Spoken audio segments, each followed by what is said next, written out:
Hello and welcome to Man's Model Moments midweek model meet. Managed to get all that out without making a mistake. That's quite good. So thank you for joining me. Tonight going to be discussing Italeri's release announcement, or preview, I think as they called it, and answering any questions and anything else that comes up. May have John Alec popping in a little bit later, so we'll see. But we have lots of usual suspects in the chat. If you do have any questions, please do remember you put question or QQQ all in capitals, and same if you've got a comment. Helps me spot it in the chat. Otherwise, I might miss it, and you think I'm ignoring you. It's just I haven't spotted it. So Julian Hall and Ian McKay, new members of the channel, welcome. Thank you for your support. If you want to have a look on YouTube, there is a pinned community comment that gives you the Discord invite for the private Discord channel. Please go ahead and join us there.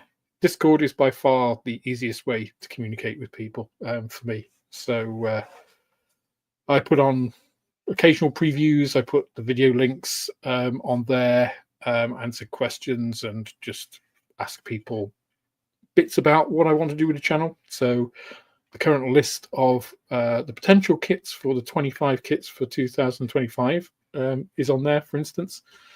So you guys always get asked the questions before I put it out on a general community post, for example.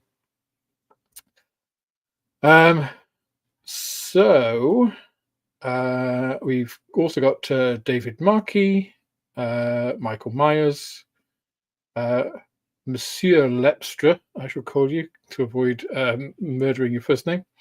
Itwell, World War II scale models Dave, the Little Things Junkie, Gremlins Modeling Mayhem, Adrian Hook, John Christmas, Davros Halfbeard. Haven't seen you for a while. Welcome. Maybe because I just missed you. But Craig Jukes is here. We've got Stuart. We've got Black Skunkworks and Michael Myers. Lots of people saying hello to each other. Always good to see. Damien. We've got Gav. BS1WL. We have John Alec. Yes, John is going to join in a little while, which is good to see. Michael Larson, Ian Ellison, and Phil. That brings us up to date. So we've got 60 on, which is nice to see at the beginning of the stream. I am due a haircut. Apologies. It's just been so busy. I've not managed to book it in. But of course, we have a moving date, the 30th, so a week from today. Hopefully, fingers crossed, we'll be all ready, and I'll still be able to do a midweek stream. So this stream next week. I don't guarantee that because, of course, it will be the night before, so the following day we will be moving. But hopefully I will, because I think by that point we should be done. Right? If we're not done by that point with a week to go, it's a poor job. We have exchanged, so all of the contractual stuff is done. We've actually just got to do the completion, which of course is just down to banks. It's out of everyone else's hands. It's all of the banks and the solicitors, all those pleasant people that we all love so much. And I say that with Maria being a solicitor, so don't think I'm picking on you. It's just they're contemptuous. They're contemptuous pastimes, aren't they? We need them, of course. We need them, but they're not loved professions, I don't think, until we need them. You know. I'm also unmasking that's come through there quite a lot. This is the Super Freighter, so it's reflecting a lot there because that is white, so don't think it's So I sprayed the inside black because there is nothing in it to see. So just sprayed it black. The outside is white. I've done the black anti-glare panel, which has bled quite badly under that tape. But that's not a real problem because the decal actually covers that. So this is the approximate position. So I shall actually sand down that little bit of bleed through because the decal will go over it and hide it anyway. Funny enough, this side worked perfectly. Look, it's typical, isn't it? I think this is a really nice colour scheme on this, the Bristol Super Freighter. And you can see I have attached the nose. You can see there's a fair bit of sprue goo reinforcing that at the back. I've attached the nose. A lot of work has gone into that, I can tell you. There's a lot of hours of sanding. You can't see it because of the glare. But basically, there are two like hinge positions, right? So you can pose it open, but they're like a kid's hinge mechanism, right? They're not representative of the hinges on the actual aircraft. So if you do model it closed, you end up with these ridiculous things that come out, which in reality would be massive drag factors. And if you look at the actual aircraft, it doesn't look like that at all. So I just filled them in completely. But it takes a lot because the holes are like the size of one of these windows. So it took a lot. Because, of course, when you've got a big hole like that, when you fill it, even if you're putting like plasticard and then building up over it with sprue goo or something, you get sinking because obviously sprue goo, as the glue evaporates, the styrene will sink a bit. So you usually need a couple of passes over something like that. A big one like that, of course, you either put in a thick layer, which will sink more and take longer to dry, or several thin layers, which of course needs sanding down each one, otherwise you build up around it. So is it worth it? Don't know, we'll see. I've actually quite enjoyed building this. And it's a pretty substantial model, you know, when it comes together. It's not an aircraft I'm particularly interested in. But I think it's quite good to build things that sometimes you're not particularly interested in because you learn stuff, particularly if it's a different type of subject. You know, if you've not done an aircraft before, you learn things. But yeah, you know, it's a fair old beast. You know. So the underside of the wings, these are actually primed in grey. All of the undersides, all of this whole underside as well, will actually be light aircraft grey. And then it kind of has a broad at the top, and this bit is white, and it has, of course, the blue stripe across it, and then the top surfaces of the wings are actually silver.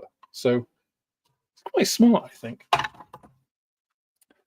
I will also say I've removed all of the rivets from this. So most of the work, most of the time that's gone into this kit has been sanding. And I've completely used up, you know, to the point where it's probably worth throwing away now, an entire sanding stick on this, and not a small grade one, like a 180. Yeah, it's taken quite a bit, but actually things like the fit. Okay, that is the fit. Again, can't see too well because of the glare, just because it's white, it's reflecting so much, but not a massive seam. You'll probably see it better on the top. But even so, you can see there's a little bit there. But that's not a bad fit, considering this was made at the same time as the Belvedere, which was bloody awful. You know, not bad. Not bad. Anyway, we weren't speaking about airfix. We were speaking, of course, about Italeri. So let me scroll up, because I did see a couple of questions wing by as I was chatting there. I'm just showing you the Super Freighter. Just on a quick aside, because I need to move these out of the way. I've been doing some Tigers. This one, there's another one. These are all for the AFV paint mixing video, of course. So that's the desert one. This one still needs RAL 7017 Dunkle brown putting on one side, all the early war stuff. And I'm just about to do this last one with Dunkle G nach Muster and Dunkle G, that most maligned of all German colours, which isn't yellow at all. And actually, if you know about RAL, the RAL colour system, anything beginning with a 7, so Dunkle Gelb is 7028, anything beginning with a 7 is a grey. So actually, I've got a RAL, this is a RAL colour swatch sheet here. So if you go through it, you can see they're arranged. And so I'm going to put the little glasses on because it is fairly faint. So that's the start of the 7s. Oh, getting a bit of glare there because these are not matte. So you can see they're greys. And where do we end? So these are all the 7000s. And obviously we are missing the wartime ones, but you can see that's as yellow as it gets, really. So when you see these very yellow German tanks that people make, it's not Dunkle Gelb. It's probably Dunkle Gelb nach Muster, which was a more yellow color, or an earlier color that they've used, because at the end of the war they used any old stuff to slap on tanks because they obviously were losing hand over fist. It's interesting to learn about all these things. North Africa was another one. So this color scheme, the original color scheme they used was RAL 8000, which is a brown, which is the base color. It wasn't developed for desert warfare. It just happened to be the most deserty sort of color they had at the time. So just like, yeah, just paint them in this because that's what we got. And then they put what was it? I can't remember what it was now. I think it's 7008 is the, so it's either that or 7027. I can't remember. Another grey, but a very green grey. So actually, against the 8000, it looks green, but pretty dark, you know. And once they got in theatre, they actually got a lot dustier and lighter and things. So they weren't too bad. But that's why they developed and the official, when these were released for really Crete, around the Crete campaign, much lighter. You can see, you know, massively lighter. And again, this is a grey, but actually looks green. It's a green grey. So it's quite interesting for me, anyway, learning about all of these things and some of the origins of stuff and some of the myths and legends that get propagated. I did see on one forum about somebody scoffing about Elfenbein, about how, because 1001, which is the RAL code for Elfenbein, does still exist in a RAL register, and it's now labelled, again, these are gloss, so here it is, it's labelled as beige, and they were like, oh, it's a different colour back in World War II, you know, the RAL register, some of them got overwritten and stuff, which I don't think there's any evidence for, but even if you take it as that, anything is as a 1000 code, so that is all of these, you'll notice something about them. They're all yellow because the thousands are yellows. So it wasn't white. The whites that we used, which was actually Grauweiss, which I think is this one, 9002. Also Schnellbootweiss. It's this one. It looks kind of greenish on this camera. It's not. It's a very pale grey. But that was what was used in interior of vehicles, of tanks mainly. If you had open top, you just painted it in the same colour that you painted exterior. So moot point. Anyway, I'm going off tangents now. But Julian asked the question. Generally reference company release schedules. Would you agree that they each fill in gaps other companies have left, so in taking them in combination, everyone is happy? No. So and as a qualified no, because if you, I'll take a step back. Would I agree that they each fill in gaps other companies have left? Yes, I think you can look at it that way. Do they plan that? No, I don't think so. And if you look at the way that some of the releases have gone in the past, quite often you'll get a year which is, predominantly, like you'll get F-35s, say, or you will have a swell of, 1/72nd scale aircraft or whatever it is. I think those are the outliers, and I think in general, just statistics says that if a bunch of companies are all releasing stuff, and some of them will specialize more in some areas than others. So mini art is predominantly going to be 35th scale armor. They've started doing more 1/48 scale aircraft. They've always done figures, so that's going to boost those numbers. Airfix doesn't really participate in that. So if you look at Airfix and mini art together, that's quite a balanced release. But that's just because it's the nature of the two companies. So overall, I think the releases are probably going to reflect the modeling community, right? So you're going to get more aircraft than vehicles. You're going to get more military stuff than civilian. You're going to get, those kind of demographics. If you go on ScaleMates and look at the releases each year, so just select a year or even a decade in ScaleMates, and then look at the numbers of, say, 48 scale aircraft, because you can subdivide by all of these. In fact, that might even be a topic for a video, right? Looking at the trends over time, because I'm betting at the beginning there were an awful lot of 1/72nd scale aircraft, and 72nd scale armor and 35th scale armor has crept up. Although Tamiya kind of started that, right, by accident, back in the 60s. So it's a nobody yes. It's the usual. It depends.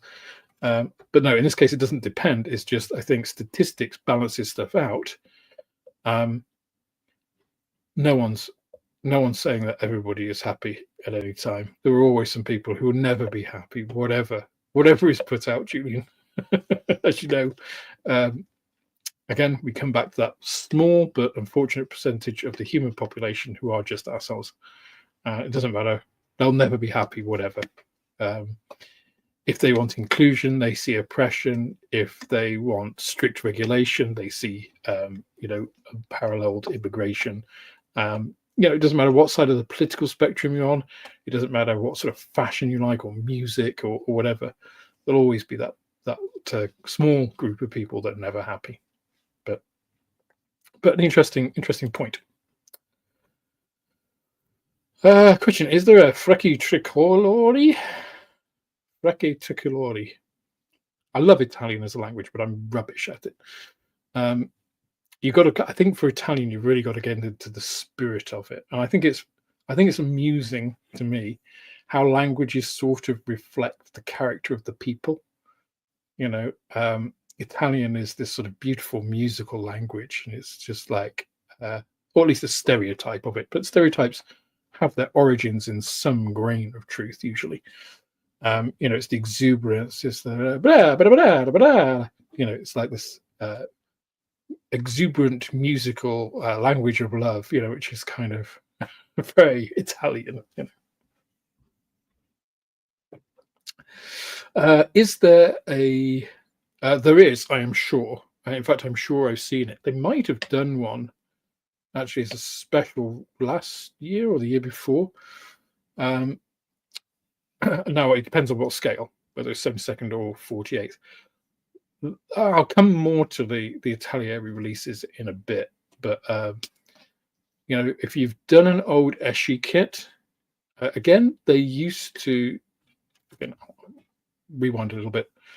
if you think about ICM's 148 scale HS129, really welcome, because the main kit of it back in the 90s, at least, was the Eschi kit. It wasn't good.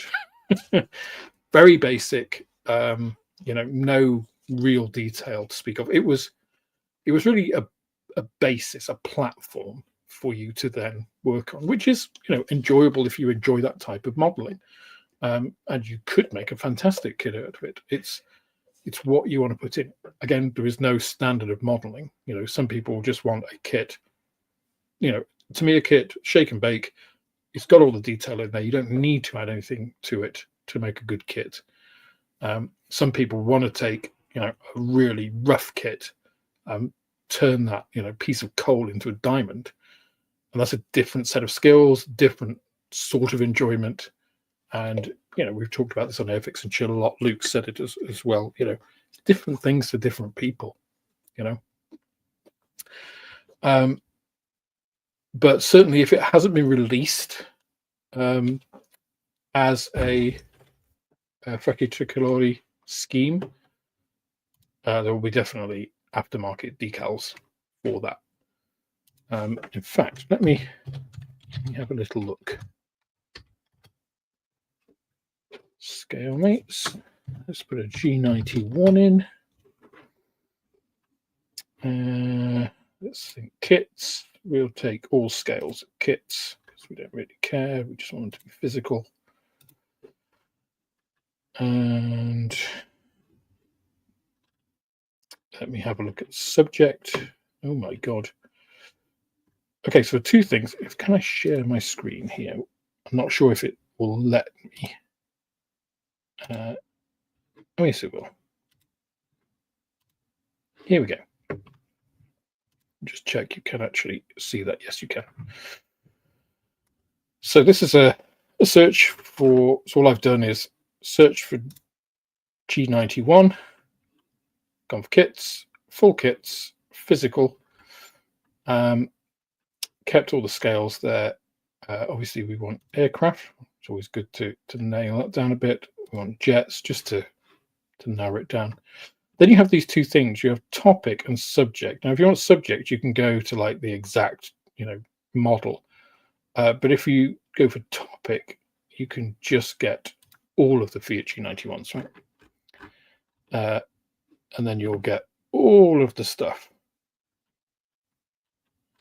So this is the one I was thinking of that they did. And it's the PAN Pressery rather than, which is probably, I think, the predecessors.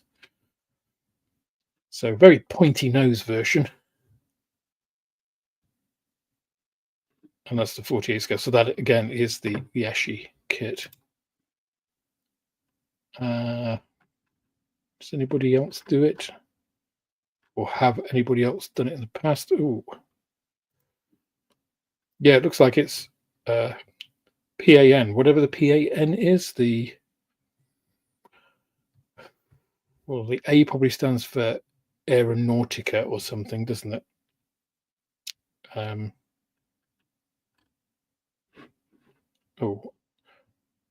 Patagonia Acrobatica Nazionale Freccaccioli. Oh, it is the Freccaccioli. So yes. So it looks like there's a 72nd release of it and a 48 scale release of it. But again, some time ago. Now the Meng model kit, in fact, I think I might have this in the shop. There is a version of it as well. I know I've had some in, and they sold out, and I had to get some more in. Yeah, I mean, it looks like Hella also done one in the past. Oh, it looks like, to me, it did a 1/100th scale one. Interesting. So the short answer is yes. And at that point, let me stop sharing my screen and bring in Alec. Good evening, John. Hi, Alex. How are you? Oh, good afternoon, I should say to you, right? Yeah. It's what 3:25 here. Yeah. Oh, right. Oh well, the sun's past the yard arm. You can have a drink. I hope you're well. I'm. I mean, we signed all this stuff today. The Declaration of Trust and all of that. Oh, Sorry. Must be somebody at the door, right? Yes, the missus. Yeah. Yeah, my wife just walked in, so yeah. Right. Perfect time. Oh, is it my daughter? Oh, it's my daughter. It's Celine. Oh, excellent. She just had a tooth pulled, so yeah. Hi, sweetie. Hi. Oh, Hi there. there's Alex. Hey, how are you? I'm good, thanks. Yourself? I'm good. Half my mouth is numb, but it's okay. Oh, that sounds like a dental trip. Luckily, it only took like 5 minutes. I spent more time waiting. Yeah, she just had a tooth pulled, and they pull those things. It's just like cramp, and they're out. Yeah, you spend more time paying than you do actually in the chair, right? Yeah, correct. Yeah. So sorry about the commotion. I mean, I just No, popped no, on no, the screen, and then no, it's all good. Hey, so I enjoyed that that video that you just put out that came out at 2:30 my time, and that the little chain cat, the Smolensk, I forget. Oh, the Semavente. Yeah, thank you. That was my favorite of the lot. Yeah. I think it was actually about the best armored fighting vehicle. They had various versions. They're all based on the Carro Armato, which was a terrible, terrible tank. As most Italian armor was, it was not very well protected. But the Semavente had a 75. It was basically like a Stug. Okay. I think a less well-armed and armored Stug. But really nice camo schemes. I think most people know their I can't remember what it's called. It's their little flamethrower, right? So they had this little what was it called? And it carried the the fuel in the back of it, and it was just this I think it was only a two-man tank, right? This little teeny thing. I mean, it's like that's a death trap, right? I mean, if you surrender, people are going to hate you because you've been burning people alive. And that is if your incredibly lightly armored tank, which is full of explosive fuel, isn't hit by something larger than a rifle bullet. I mean, you're not putting the popular guys in the flamethrower tank, are you? Yeah. I mean, probably a 20 millimeter round would penetrate that little thing. Yeah. There's one in the tank museum has one. Yeah. So anything in there that caught your eye other than the Semavente? Probably that. Just they had some trucks. I don't really do so what you guys call lorries, that kind of thing. Yeah. And so I have to confess, like a lot of people, I don't know why I missed it, but I missed like the first 5-10 minutes of it. And right when I got the notification to come in, and I came in, and it was a model or two before the you didn't miss much. I mean, the thing to me is, well, I kind of had to check myself, right, when I was making the video, because it's like 7.5 of those kits were all announced last year and never made it. Okay. And it's not like they were all new tools. It's like 3 of them were, sure. Well, one of them last year was supposed to be with new parts, and I get it can get delayed because you decide, no, actually, we're just going to retool it completely. That's going to put delay in. But some of them were just reissues, not even with new decals, just reissues. It's like, what's the delay? Right. I'd love to know what's happening, because it must be other things, right? It must be other things in the business or commercially that are preventing that, because deprioritized, right? Yeah. I mean, because ICM, when I was speaking to Valeria, she said, they were basically out of production for basically 3 months last year because of, the increase of attacks from Russia, because of people going to fight or being reallocated to, war production effectively. Now, which actually pushed out they decided to cancel some of their new tools. Understandable. But they still kept a flow of kits going. So they just did, reboxings. Like they did the Steel Cats, which is their old Panther. Well, it's not that old, actually. It's 2012, I think. They did their Panther and their King Tiger together, and boxed that as a set. So they mitigated it. Whereas Italeri, who are in a beautiful part of the world, I get the Italians can't, and apologies to any Italians in the chat, but as a country, they can't manage money, right? Mediterranean countries. Look at Greece. Greece we is can't either. So okay, let's extend that to the West in general. Yeah. Can't. I get it in Italy, right? There are far more important things to think about than money, right? There's beautiful women, there's beautiful men, there's beautiful scenery, there's beautiful food. Why worry about money, right? Yeah, exactly. So I kind of get it, but like great coffee. Yeah, everything is wonderful. The wine doesn't give you a headache the next day. It's just amazing. Law enforcement isn't great, but the organized crime's very good, I hear. But right. if you're in it, here now. Not so good for everybody else. But no, joking aside, and they've never been good at war, right? Since the Roman Empire fell, it's all gone downhill. Which is okay. It's okay to that's progress. Yes. Sort, right? Alex, give me just a couple of minutes. I'm just going to go offline just to connect with of course. Celine, see if she needs anything, and I'll be right back. Yeah, no problem at all. So just to carry on the train of thought, it's a bit bizarre to me that so many of those kits got delayed with reissues and things. So bit of a head scratcher for me, but I did have to check myself, because you just think, well, is that just me being too privileged as a modeler, because we have such choice? So looking at it aside from all of that, let's look at actually what they are giving us. And if they do all that they say, there's some nice kits there. Some of which make sense and some of which not so much.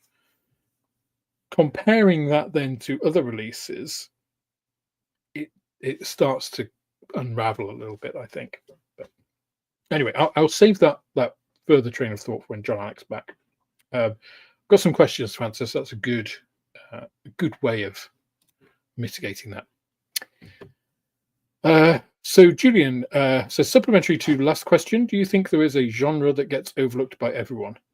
I think we can take up Moss's mantle on that. I think space, sci-fi, fantasy kind of tends to get overlooked by not necessarily, I won't say the mainstream, because Bandai is one of the biggest model makers in the world, and it's very strong in that area, but it's very strong in Japan. And where it's had success in the West is selling through the likes of Revell. So for the likes of, and I would say Revell are actually one of the better companies in terms of supporting sci-fi, because they've had a Star Wars and Star Trek license for a long time. They do try and tie into franchises. So, we've got Naruto coming out. Supposed to come out last year.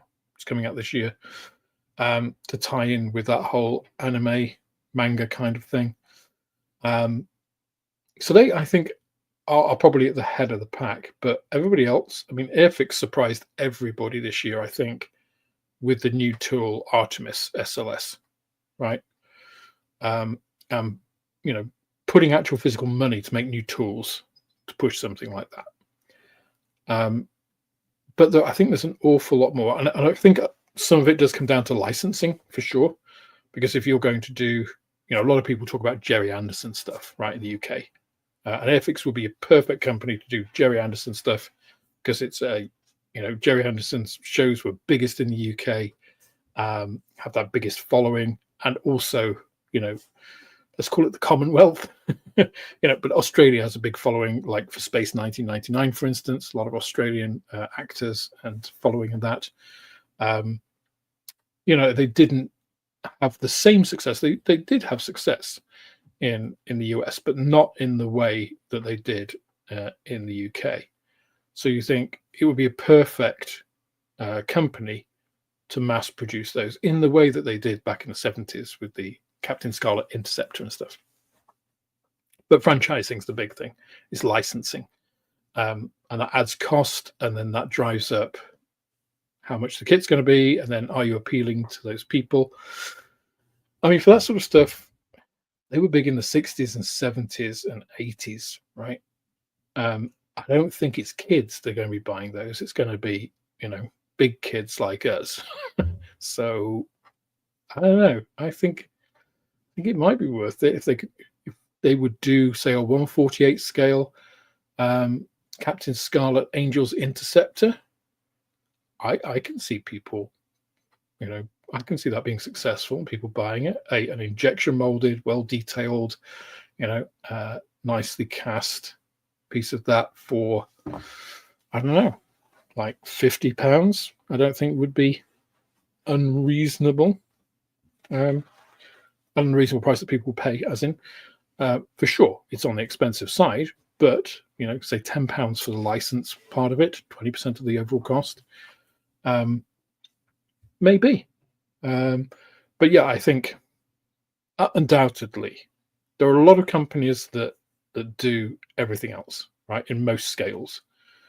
Whereas Space and Sci-Fi, I mean, now you do have 3D printing companies and CAD companies making digital files and stuff, but that's not quite the same. It doesn't have the same access that anything else does.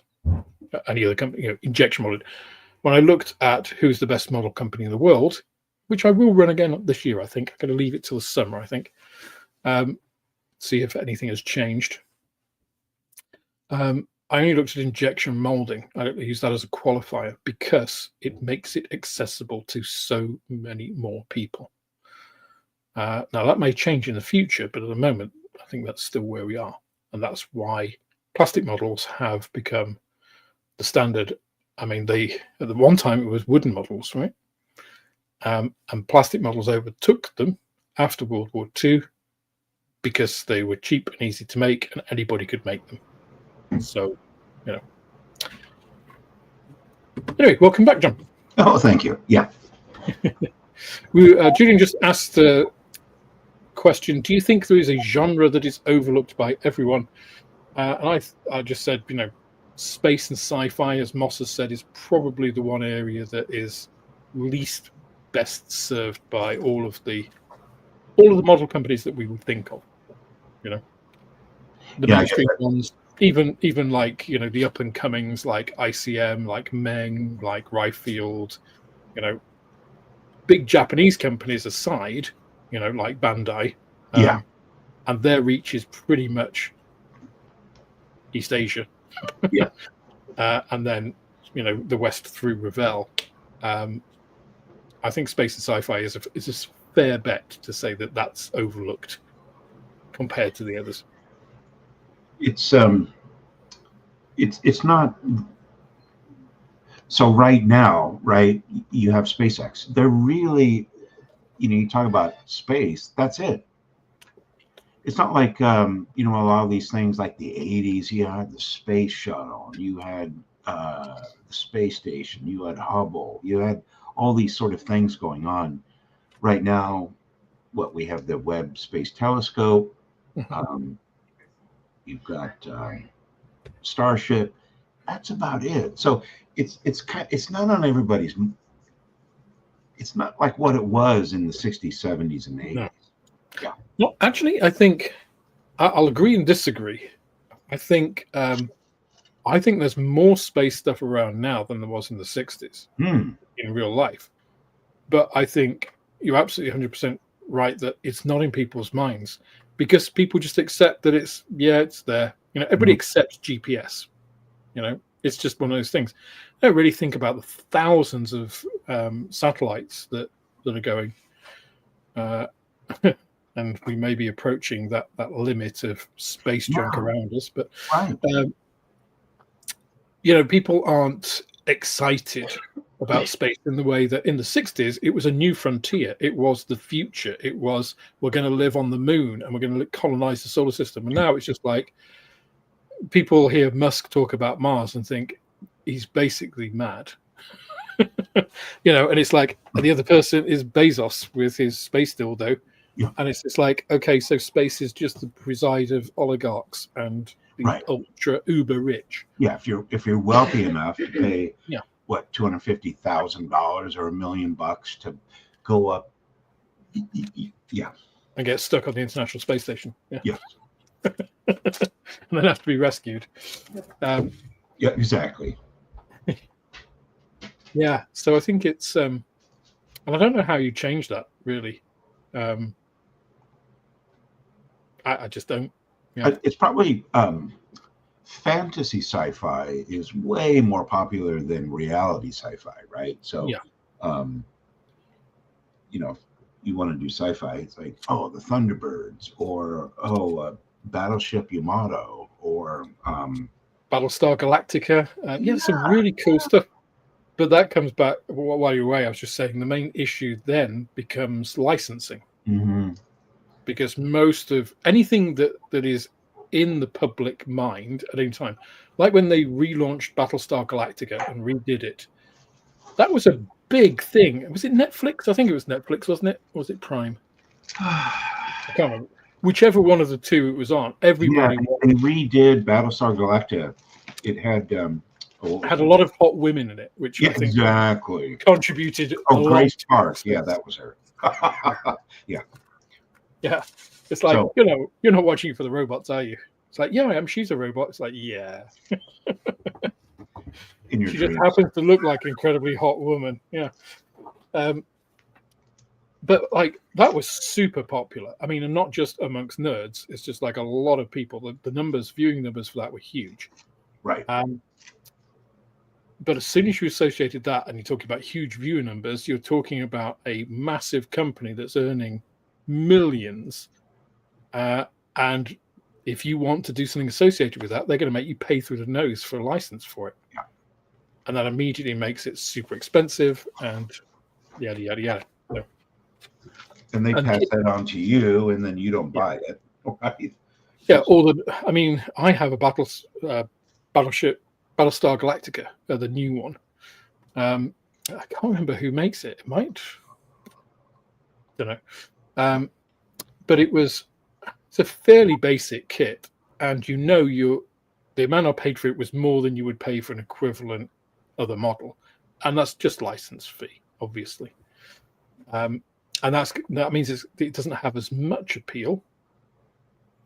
And I'm going to swing this back to the Italeri announcements today now by saying that I think Italeri are kind of falling into that trap with some of their new releases of trying to go after a large margin rather than a large total sale number, which is actually what you want, right? To be successful, you want to price it right so you sell the maximum number of units. And it's better to sell them at a lower profit margin and sell a lot more of them than to have a high profit margin and sell a few. Right. Now, obviously, you don't want to have, a small profit margin and sell a few, because then you go out of business. But I feel that, like the 205, the Veltro, the 1/32 scale that they did, it was a nice kit, but it was too expensive for what they gave you. You had the Qatari Spitfire, which was around the same time, which was £95 or £90. Same scale. It's about the same size. Super accurate. Maybe didn't have quite as much stuff in as the Veltro, but it wasn't £25 more. Right. And £25 is almost a third of that 90, so it's like 30% more expensive. It's like that is the difference between buying. Yeah, it's like you look at the two kits and you think, well, I like it, but I ain't going to pull out the wallet. I'm not going to go into a triple figure purchase, for that size of model. So for a marginal difference or almost an undetectable difference, right? So, your final model. Yeah. Yeah. Especially if you're not into, if you just want to build a nice kit, you're not into super detailing, you're not into exposing the engine and stuff, then a lot of the extra that you're getting is, well, I'm not going to use that, or it doesn't make the difference to me. It's not $40 worth of difference. Yeah. I'm going to get some more ice because my ice muncher is already begging. I'm out of ice. And somebody needs ice.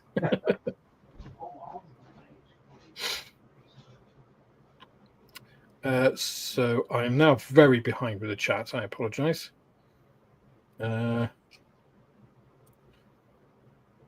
Yeah. So those Meng kits, nearly €40. It is on the high side. I can't remember what I've got them in for. Let me see if I've got one in stock.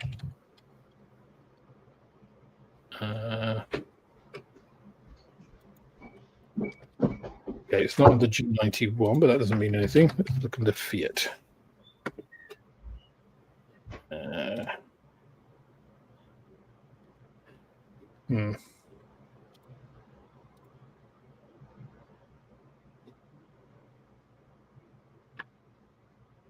Okay, well I can't see one. That doesn't mean it's not there.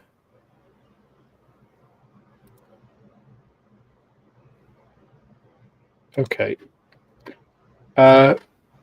So I have them at £25. So somebody saw you coming. Because £25, it's on the higher end of a 1/72nd scale kit, and the G91 is a fairly small aircraft, but I would say, €40 is way too much.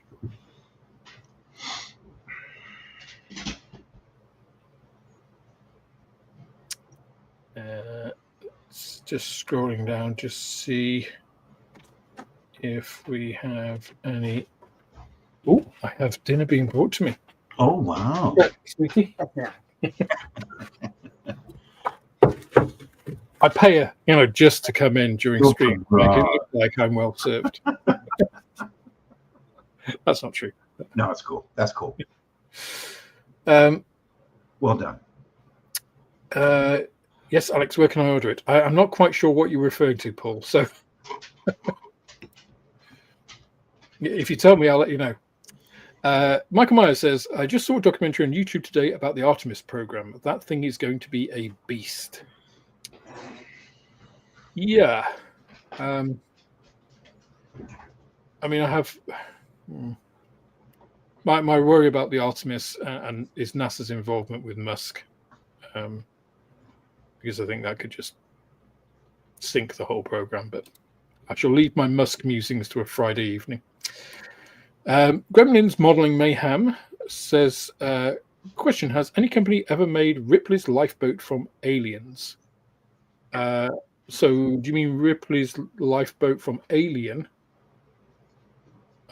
Because in Alien, she's in a lifeboat at the end of both movies. Oh, well.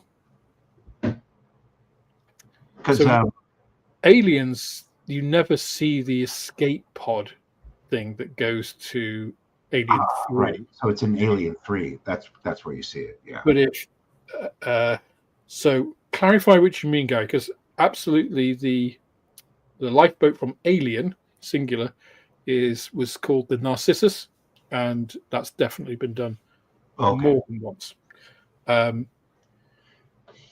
But not sure about the other because you never actually saw the external part of that, so it was only a set, I believe.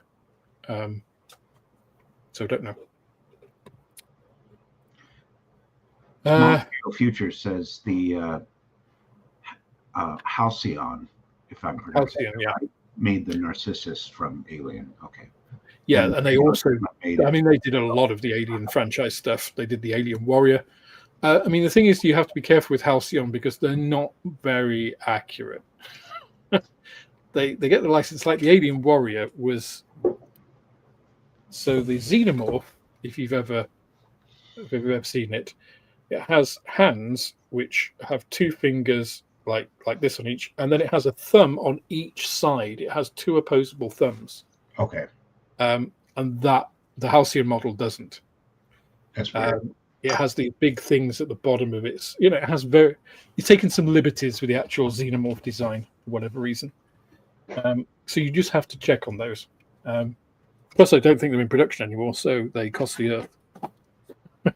And they are, I would say, like AMT, sort of MPC levels of kits, which seem to be the ones that get the sci-fi franchises, right? I mean, AMT wouldn't be so bad from a car perspective. I've just never had an MPC kit that was enjoyable. I tell you, the new ones that they've done, the Hawk and the Eagle, the Hawk I built was really nice. Okay. I mean, it wasn't worth what I paid for it. They're expensive for what you get, but it wasn't. I was expecting the old MPC, and it was not that. Okay. It was buildable for a start. Because I built it on live stream, and they were doing a lot more swearing if it was like an old MPC kit. Well, that's a plus. Yeah. Oh, it was buildable. Yeah. I don't want to leave this chat. Can someone go and get me a coffee, please? If anybody lives around the corner from the Little Things Junkie, there's a Costa nearby. You've had your not Starbucks, okay? Starbucks is forbidden on this stream. So Maria really likes Starbucks, and I refuse to eat or drink anything from Starbucks because they, at least in the UK, I don't, and I presume it's a US driven policy, is they all of their waste food they contaminate with cleaning products, with bleach and stuff before they throw it away, so that it can't be eaten by like homeless people, or it can't go to food banks and stuff. And it's like, I think if you do that, you're a piece of shit human. Right. So it's like this is stuff that's being thrown away. It doesn't matter. Right? I'd like to plug Panera does not do that specifically. Because my daughter worked for them, God, 7 years ago or something, and they made sure that everything at the end of the day had a home. So either the workers or a shelter or something, that their food did not go to waste. I mean, even if it goes to animal feed, to like pig farms and things, it shouldn't end up in a landfill. Food should never end up in a landfill, And you're putting chemicals. You put chemicals in the food, and then the food's going to go somewhere in the earth with the chemicals. Anyways. Yeah. So Panera. I don't think we really have Panera in the UK. They're probably not big out there. They're. I mean, if you have them, they're going to be in London and Manchester and Birmingham, kind of thing. Great sandwich, great service, great soups. They're really good. Anyways, I have no financial disclaimer. I have no financial relationship with. It's all right. We don't care about that kind of stuff. My daughter worked there, and she was always bringing home bread. And my daughter, she's a very caring person, and she said, "Well, I didn't want it to go to waste," and she would take it to work, and her other work, because of course she had 2 jobs, but yeah. So yes, so Gary just clarified Alien Start. Yes, it's a Narcissus. Halcyon did one, and I mean, it depends if you're looking for injection molded or resin, because there are some smaller manufacturers that have done a lot of the movie stuff. Again, they tend to be multimedia or resin, and they tend to be more expensive. But horses for courses, because they are obviously produced by enthusiasts then. So here's a good question from Alt92. Italeri, to get things back on I'm glad someone's keeping us in line. Seems to have no in-house developers, but hire CAD work. That's interesting. I don't know how you know that. Please let us know if you've got a source, because that's always a good thing to follow up on. Whether they design their own stuff with. But does that help or hinder them? I mean, if they're really just using freelancers for development, that has to be a hindrance, right? Oh, my cam's gone off. Hey. Me.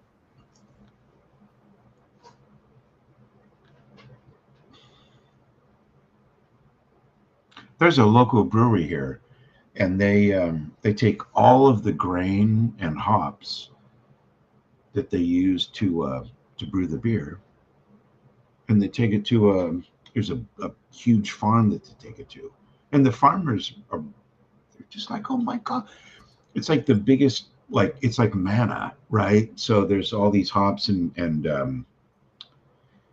the grain bill from all their brew. So I thought that was really cool.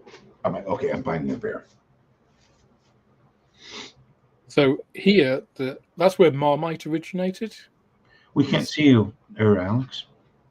Oh, I should be back on screen now.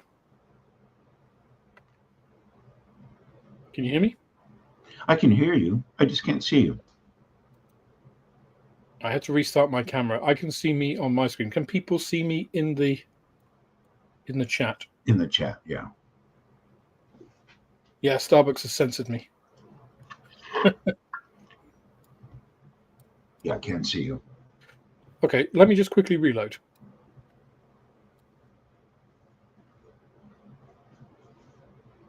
Zoe is getting some Ritz crackers. I break them in half. All right, leave me some finger. How's that? Am I back? No. Excellent. Yeah, sorry, I think I knocked my USB for the camera. Again, from if this actually happens next week, it'll be the last time we have this bloody problem, because I'll be set up in a new place. Thank you. And also, last week of StreamYard next week, so we'll see how we do with something else. Yeah, because you're paying for it. Yeah. Oh, so okay, and you followed up that I did see down a little further. Oh, there we go. The recent Mackie 202 was designed by a contracted CAD designer, which is really interesting. I mean, that's got to hinder them, right? I mean, if you are a small company and you're doing the kind of the background work and everything, and then you're just contracting out somebody to actually build the CAD model, like a Fiverr freelancer. I mean, I've done that. I did it to get a Johnny Johnson in 24 scale for my Spitfire. And you get the collaboration stuff, but it takes longer. I mean, the advantages are you have a fixed cost, but it's generally expensive compared to, if you employed somebody, it would just be like, just do this, There's no extra. And then there's no communication. So when they've gone, it's like if you need to do, say, I don't know what versions of the 202 were, but say you need to modify, I mean, they modified the weapons on it quite a bit. But say you hadn't designed that in from the start, and they're a freelancer and they've gone, and you can't contact them anymore. And yeah, you got all the files, but then if you want to change that, someone's got to go in and work out how they did stuff. And that may or may not be intuitive, right? Yeah. So, especially if they've used a different package, and yeah, they'll have saved it in a common format, but maybe they worked in Blender rather than Sketcher or whatever. And, you're not that kind of guy. It's like you don't really understand, or they've used maps, or, it can't be. It's a kind of move a company usually makes when they're growing rather than when they're a big company to try and save money. Yeah. Doesn't sound great if that's what they're doing. And that, I think, may be behind some of the delays then, if that's the case. Let me just scroll back up because... Oh, hi, Gary. Where is Celine down in the basement?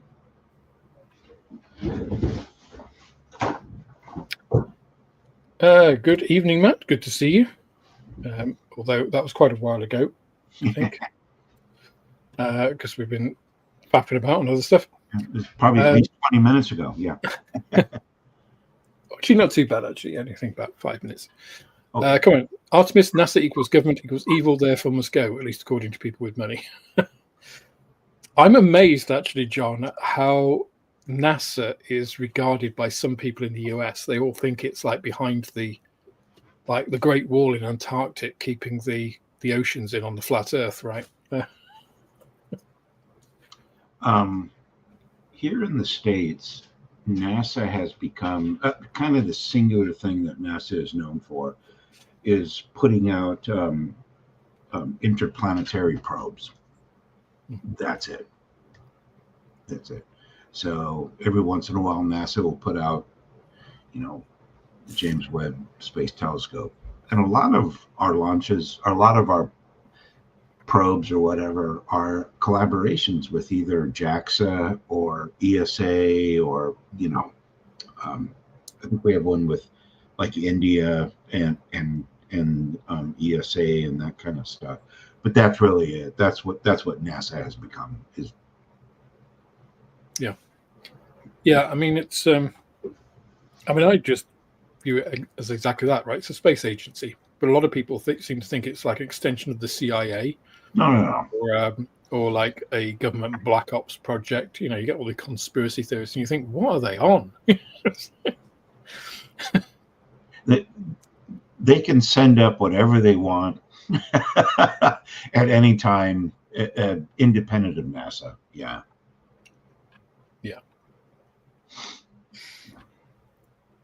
Hi, Sarah Jane.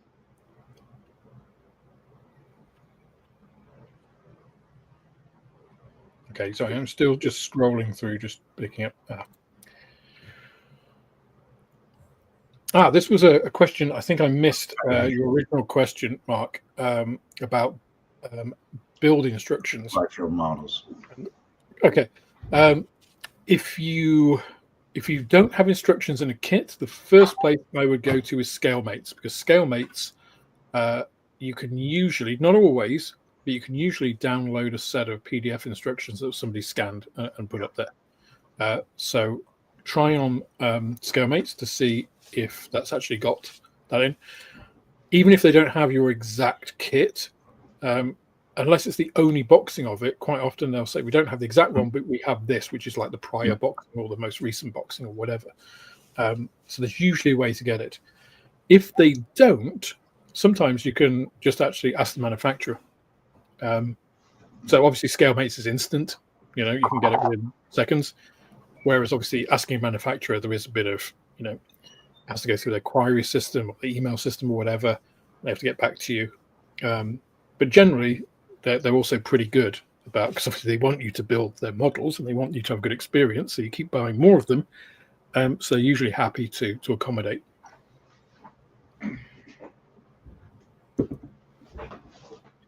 The other thing is, so this is a question that I've had, because I often don't follow instructions, right? I view the instructions as, this is someone's idea of how to build the kit, right? But I look at it and think, well, that's not really the way that I would approach it, unless there's a specific reason I can't do it right in the flow that I would. And sometimes there are, and you have to think, no, actually, I'm going to have to build it like that because, this has to go on here before you can put that in, for instance. So I can't put that in and then paint it. So I use them as kind of a guide rather than a definitive list. So I do have a couple of kits, a couple of overtrees, and I am going to do at one point, I'm not sure when this video will come out, and I, like my stupid build challenges, I'm going to do one, can I build a kit without using instructions? A kit that I am not familiar with. Right? Oh, wow. That is a challenge. So, it's like I've got some Edward 148 scale kits on overtrees, and I just think, I'll try building their 109K. I know 109s. Edward are a decent company. I'm sure it'll be fine. We'll see. Or a TACOM kit. I mean, because TACOM instructions are Yeah. they're not the best, are they? Well, border models where you just, they actually hinder you. Oh gosh, yeah. Yeah, I won't be trying that challenge with a mini art kit, I can tell you that. No. That's a good idea. Gary, you've managed to find a 3D resin 1/100th version for £35 plus postage on eBay. Nice. Good evening, Sarah Jane. Hi, Sarah Jane. Morning, Craig. Good to see you. All the way upside down over the other side of the planet. Okay. Julian says, NASA, I think there's a possibly wrong perception they get government funding, so seen as an arm of the government, a bit like the BBC in the UK. Yeah. I've heard that kind of thing from... there's a certain crazy faction in any population. In the States, they just tend to be, I think, a bit more vocal. You get like the sovereign citizens and a lot of kind of flat earth kind of guys who... Those guys are wacky. Yeah, the conspiracy theorists, right? It's like the guys who are just like 9/11 was still an inside job. And, yeah, all that kind of thing.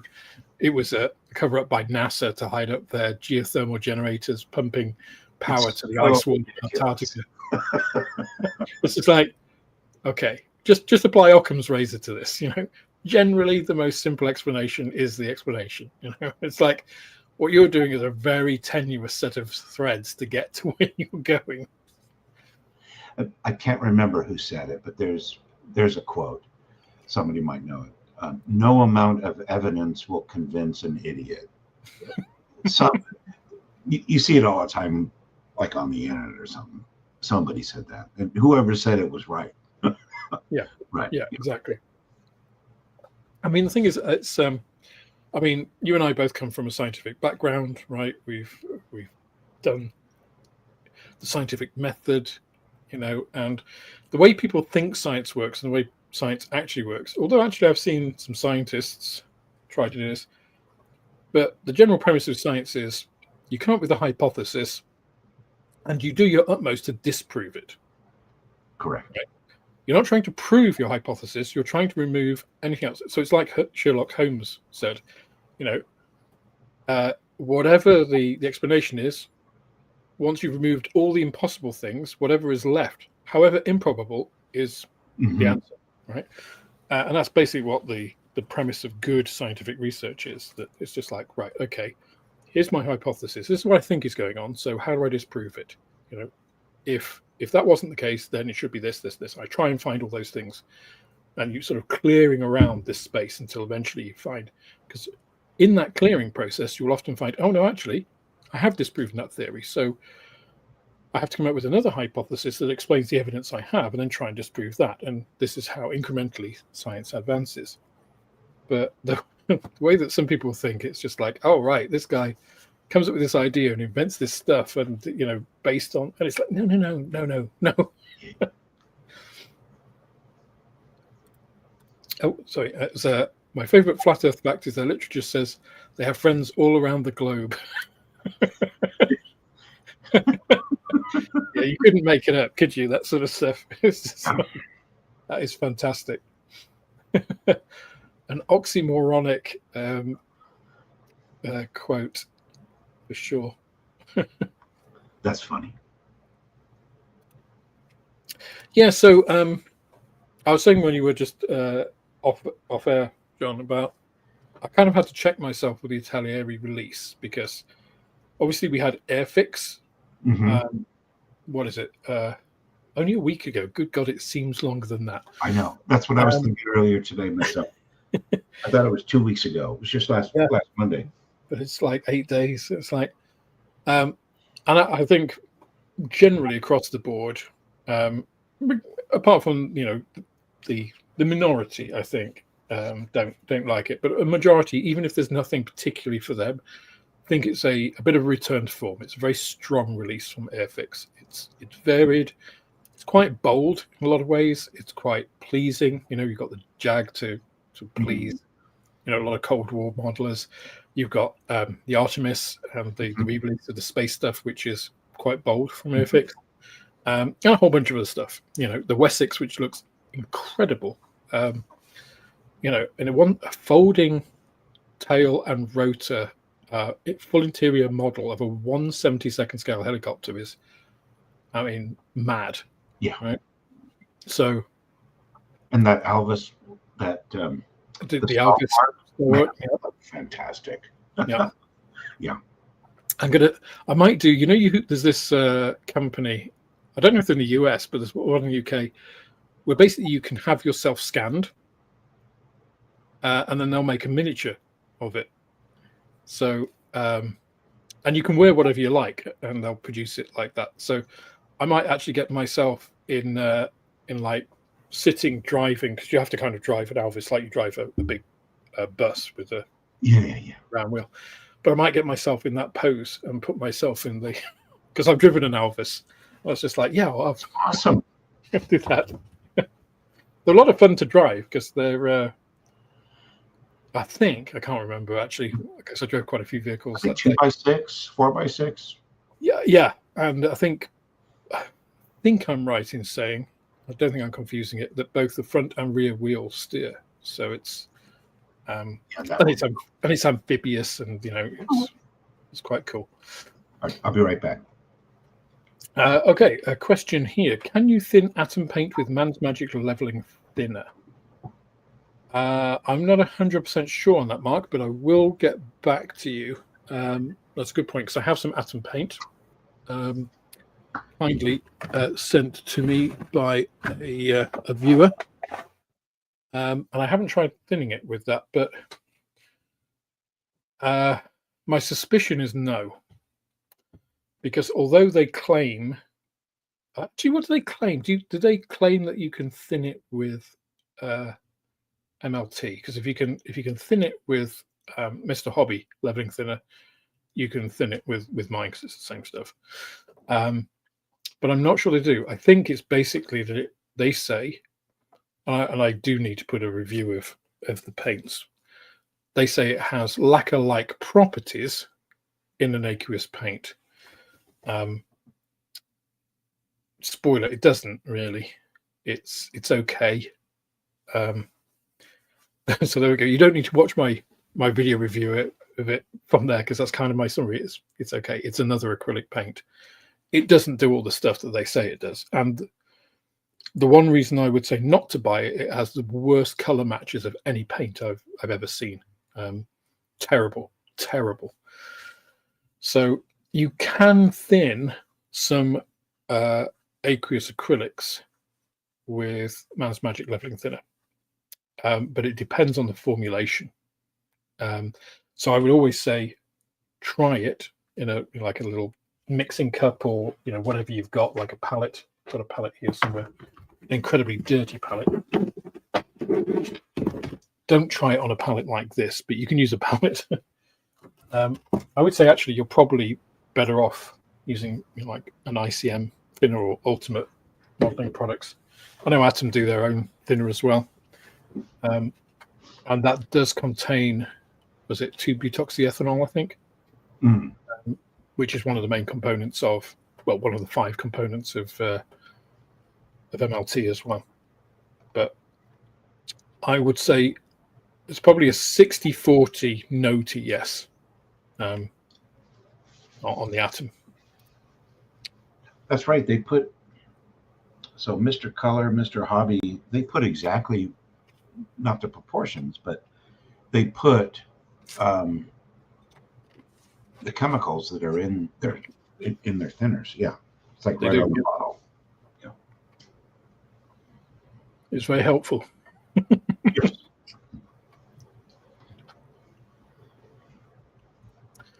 There was a disagreement over who said a lie can travel halfway around the world while the truth is putting its shoes on.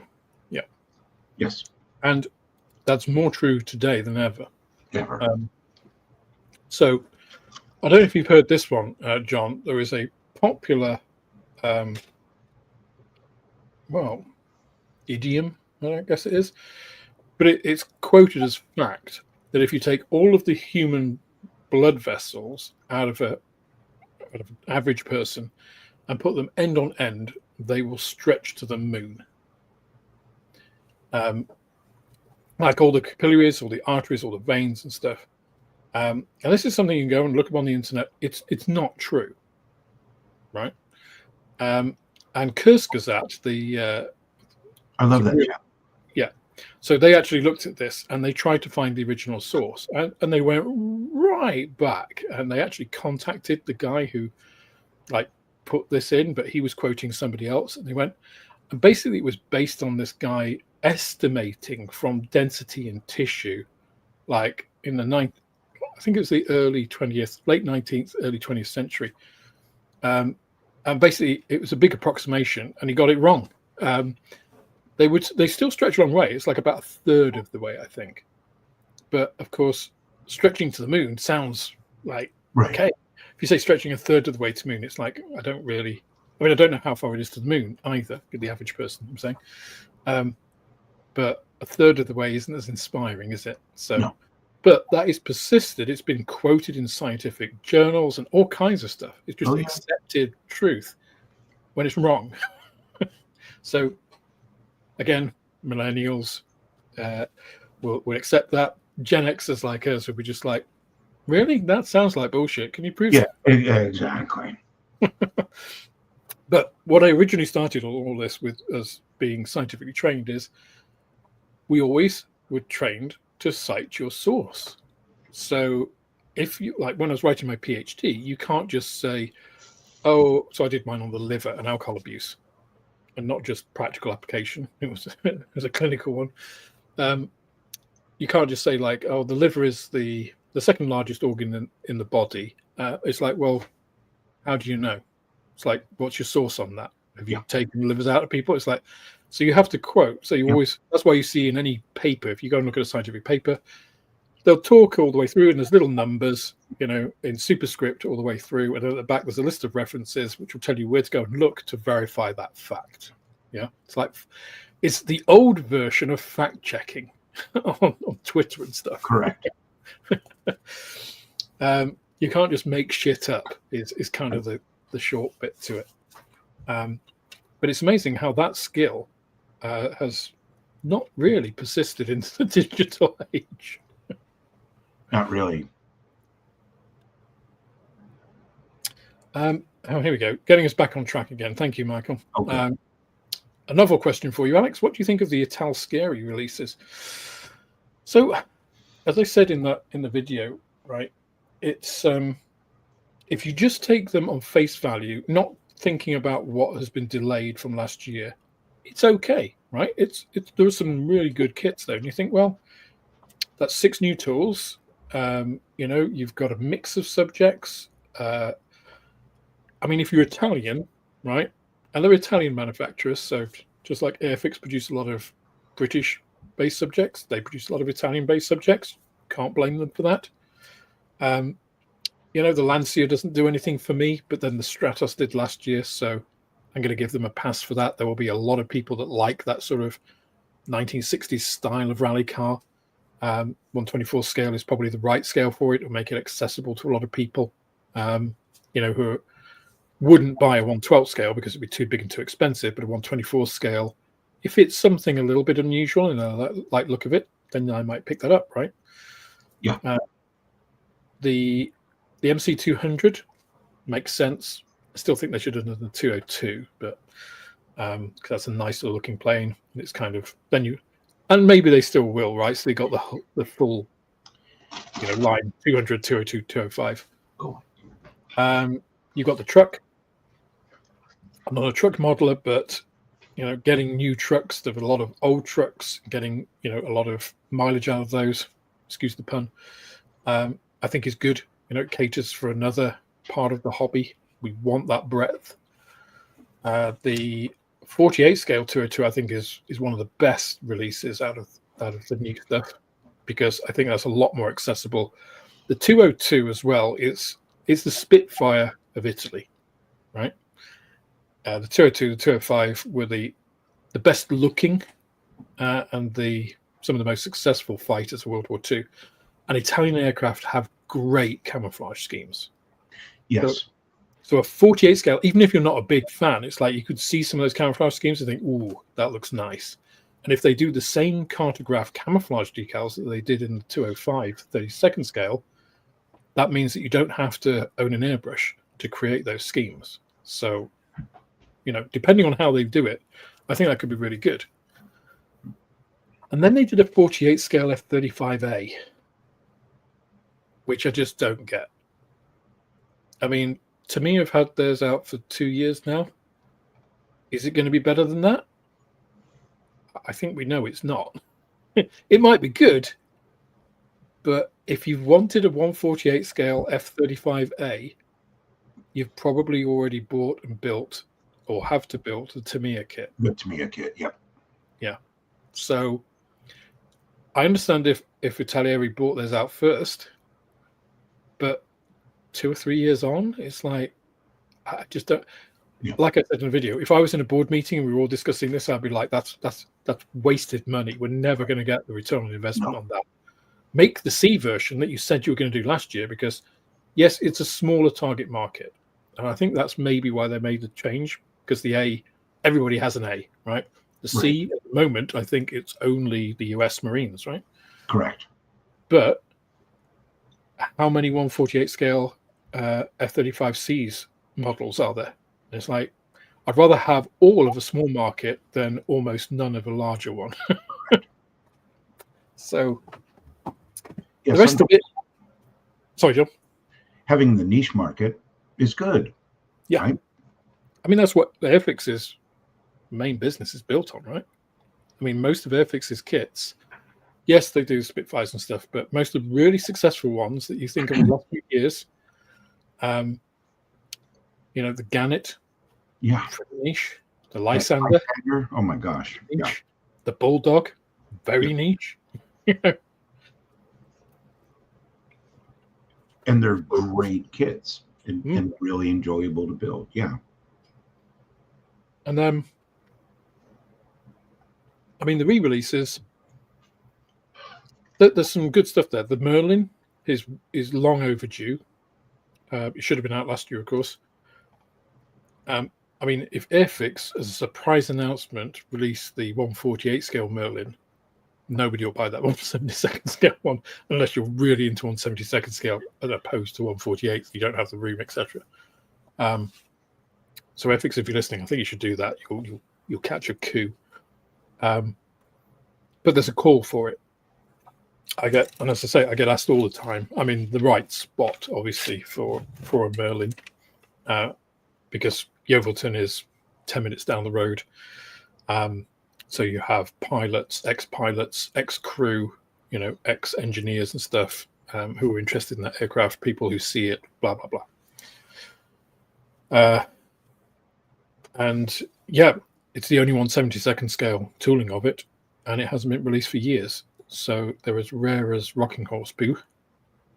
So I think that's good. And then they do stuff like the SU-27K, which isn't really a thing, the C flanker. It was like the SU-33. Right. I built that kit. It's crap. It's just, I say they give you these filleted canards. There's no actual attachment points. They just sort of, you have to graft them on with a lot of filler. It's exactly the same approach that Trumpeter took with their 48 scale kit, and that's garbage too. Because actually, I think it's the SU-33 is the actual development that then came from it. It has a lot of differences to a regular flanker. The legacy flanker airframe has a larger avionics, like countermeasures pod thing at the back. It has different shaped tail fins and a whole bunch of stuff. So yeah, just sticking a couple of bits of plastic to like make some canards is like, no. And it's a 1991 base kit, so it's okay as a flanker, but it's not the best.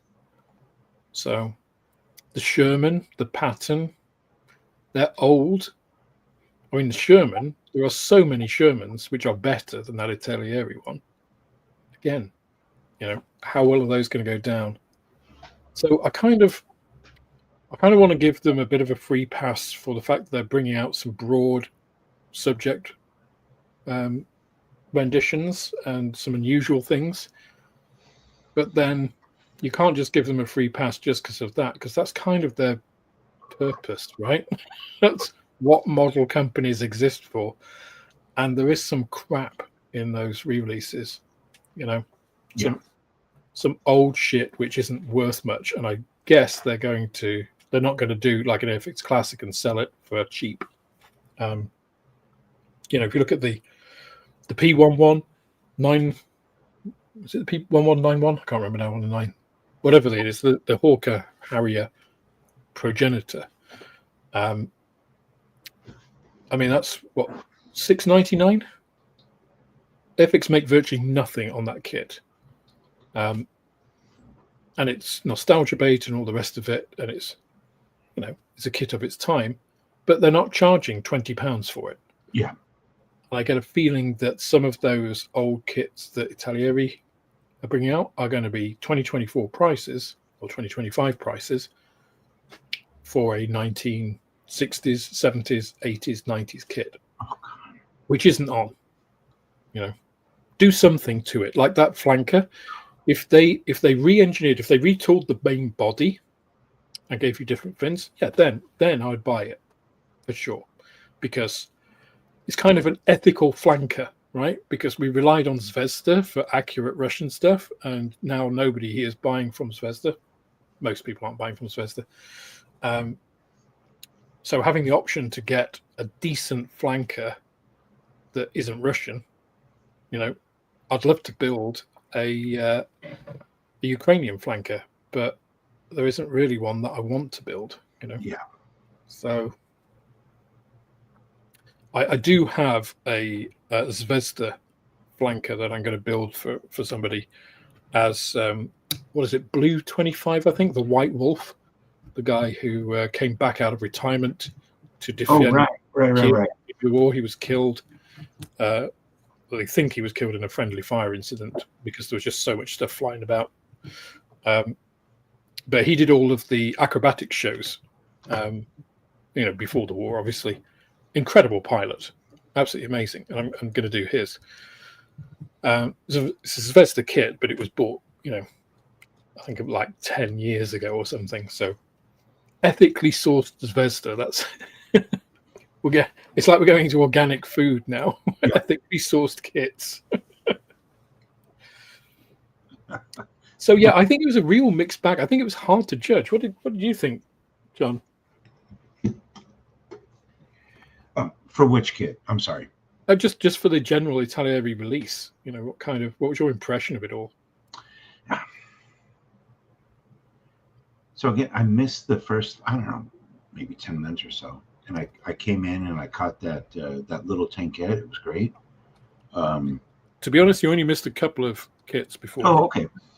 So in the 80s, you could buy Italeri or Testers kits, right? And they were great. I mean, I've got no problem with Italeri kits, yeah, or Revell from Germany. But my general impression is they're not a company that's constantly putting out new molds, right? No. Yeah. So it's just recycled stuff. Yeah, which is a shame, because so I got all the footage on the Lancia, the Stratos, the 112 scale. Right. That's phenomenal. Yeah, Nigel's doing that right now. Yeah. Beautiful.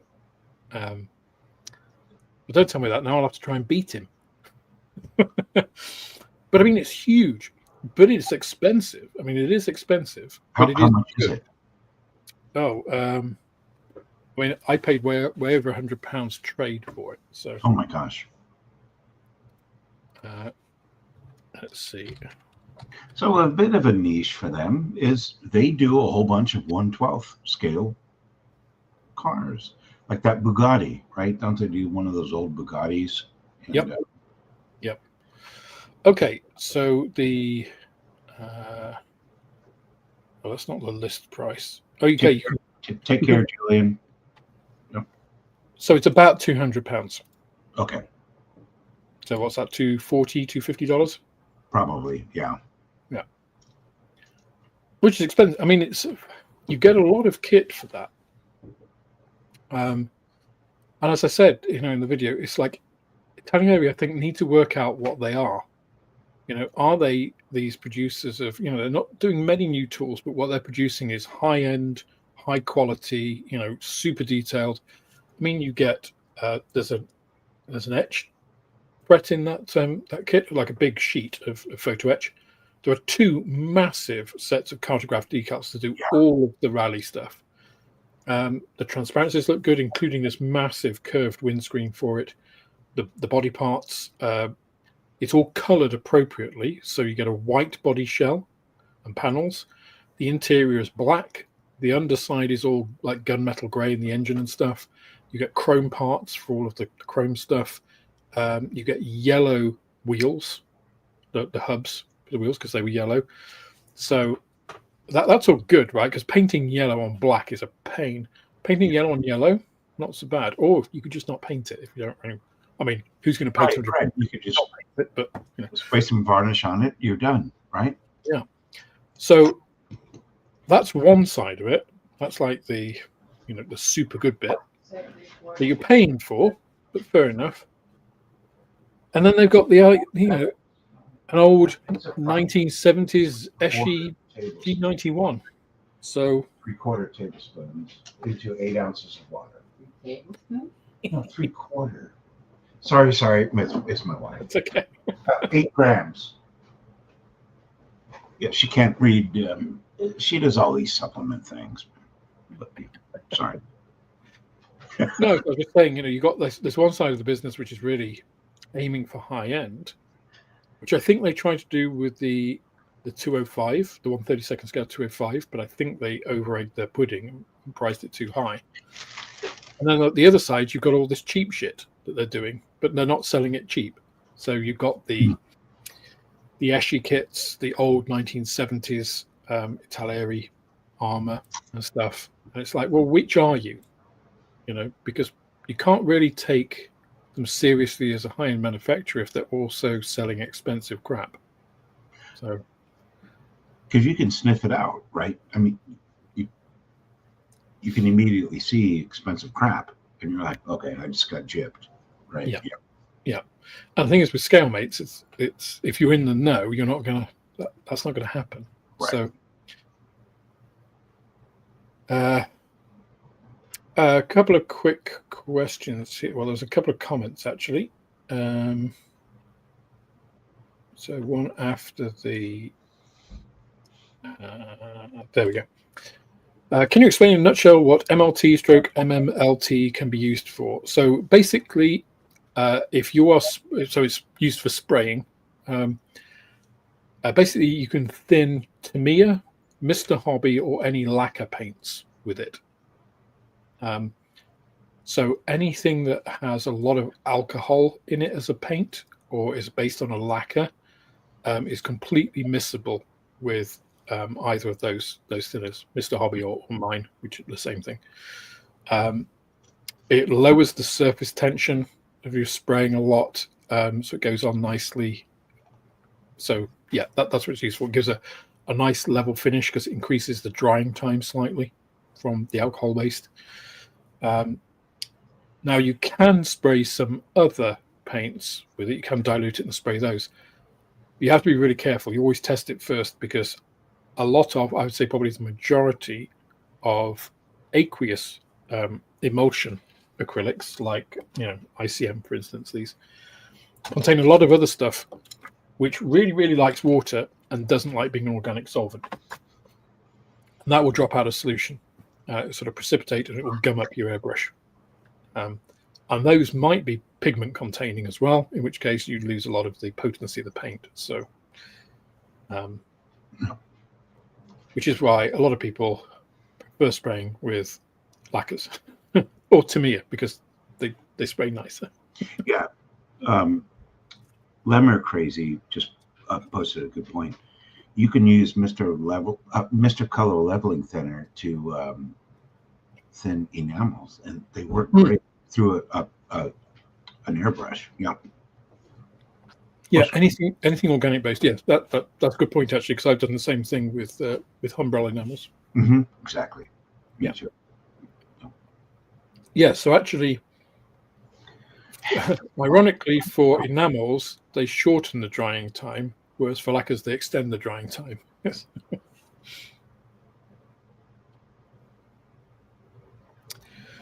So that was one. Then there was I pulled down here today. So this is a good one. Atom German tank colors that I got for Christmas have 3 Dunkle Gelb paints. Includes Dunkle Gelb 1, or Dunkle Gelb 1, and Dunkle Gelb 3. Which do I use? As I said, the Atom paint matches aren't great. So probably you could use any of them and they'll approximate something. The thing is, the Germans, so the very first color that you see, the sort of classic yellowish Dunkle Gelb kind of color with green and brown, the first tanks that were used in that wasn't Dunkle Gelb. That wasn't RAL 7028. That was Dunkle Gelb Nack Muster, which literally translates to Dunkle Gelb mixed to a standard. So it was before it entered the RAL color registry. And what they did is they painted tanks in that to this standard that was issued. Not everybody got the standard, so it wasn't necessarily mixed properly. And that was quite a yellowish grey. And then it went into the RAL registry, but they changed the formulation and it became much, much more grey. So it's almost like a beigey kind of colour, much more grey. But obviously, this is now getting later into the war, and paint supply wasn't necessarily the priority. Right. It was just like keeping Allied planes out of the air and stopping them bombing the crap out of factories was more of a priority. So, so the supply of a lot of these paints, some of which were quite difficult. I mean, especially early in the war, there's a lot of chromium pigments and stuff used, which they were all gone by that time. Which is why the late war Luftwaffe colours get so weird as well. So basically, there's a huge amount of variation. So I'm not sure what they're basing their Dunkle Gelb formulas on. But as I said in my paint accuracy video, the reference material you're using is so important to the end color because the shades vary enormously. And of course, that doesn't guarantee that those particular shades, so different factories would use different mixtures. Just like Sky in the RAF, there was a standard that things were supposed to be mixed to, but you didn't always have what you needed to mix it. So you mixed it with what you had, added something else in that kind of made it look about right, and you got a slightly different shade because it wasn't that bloody important, right? You just needed it to be camouflaged in some way. So don't sweat it too much. I would use any of them and see which one you think looks best for your vehicle. That would be my advice, because there was such a lot of variation. And although we can strive for accuracy, unless you've got a particular subject that you're modeling and know what it was, it's really hard to prove anything. Later in the war, they would slap all sorts of stuff on on tanks, regardless of where it came. In Africa, North Africa had the same issues. I mentioned it before. At the beginning, they didn't have specific paints for desert, so they just used what they had, which was a bit too dark. Some of the vehicles that went over at the beginning of the North Africa campaign were actually in 7021, which is Schwarzgrau. So that's the campaign color they'd been using in Europe. And then when they got to North Africa, the crews would basically camouflage themselves using paints mixed with mud and sand, which made them very, very well camouflaged because they were basically the sand color of the environment. But of course, the paint fell off because it wasn't, it was paint mixed with mud and sand. Yeah. So, but it was better than having a dark grey tank sitting in the middle of the desert.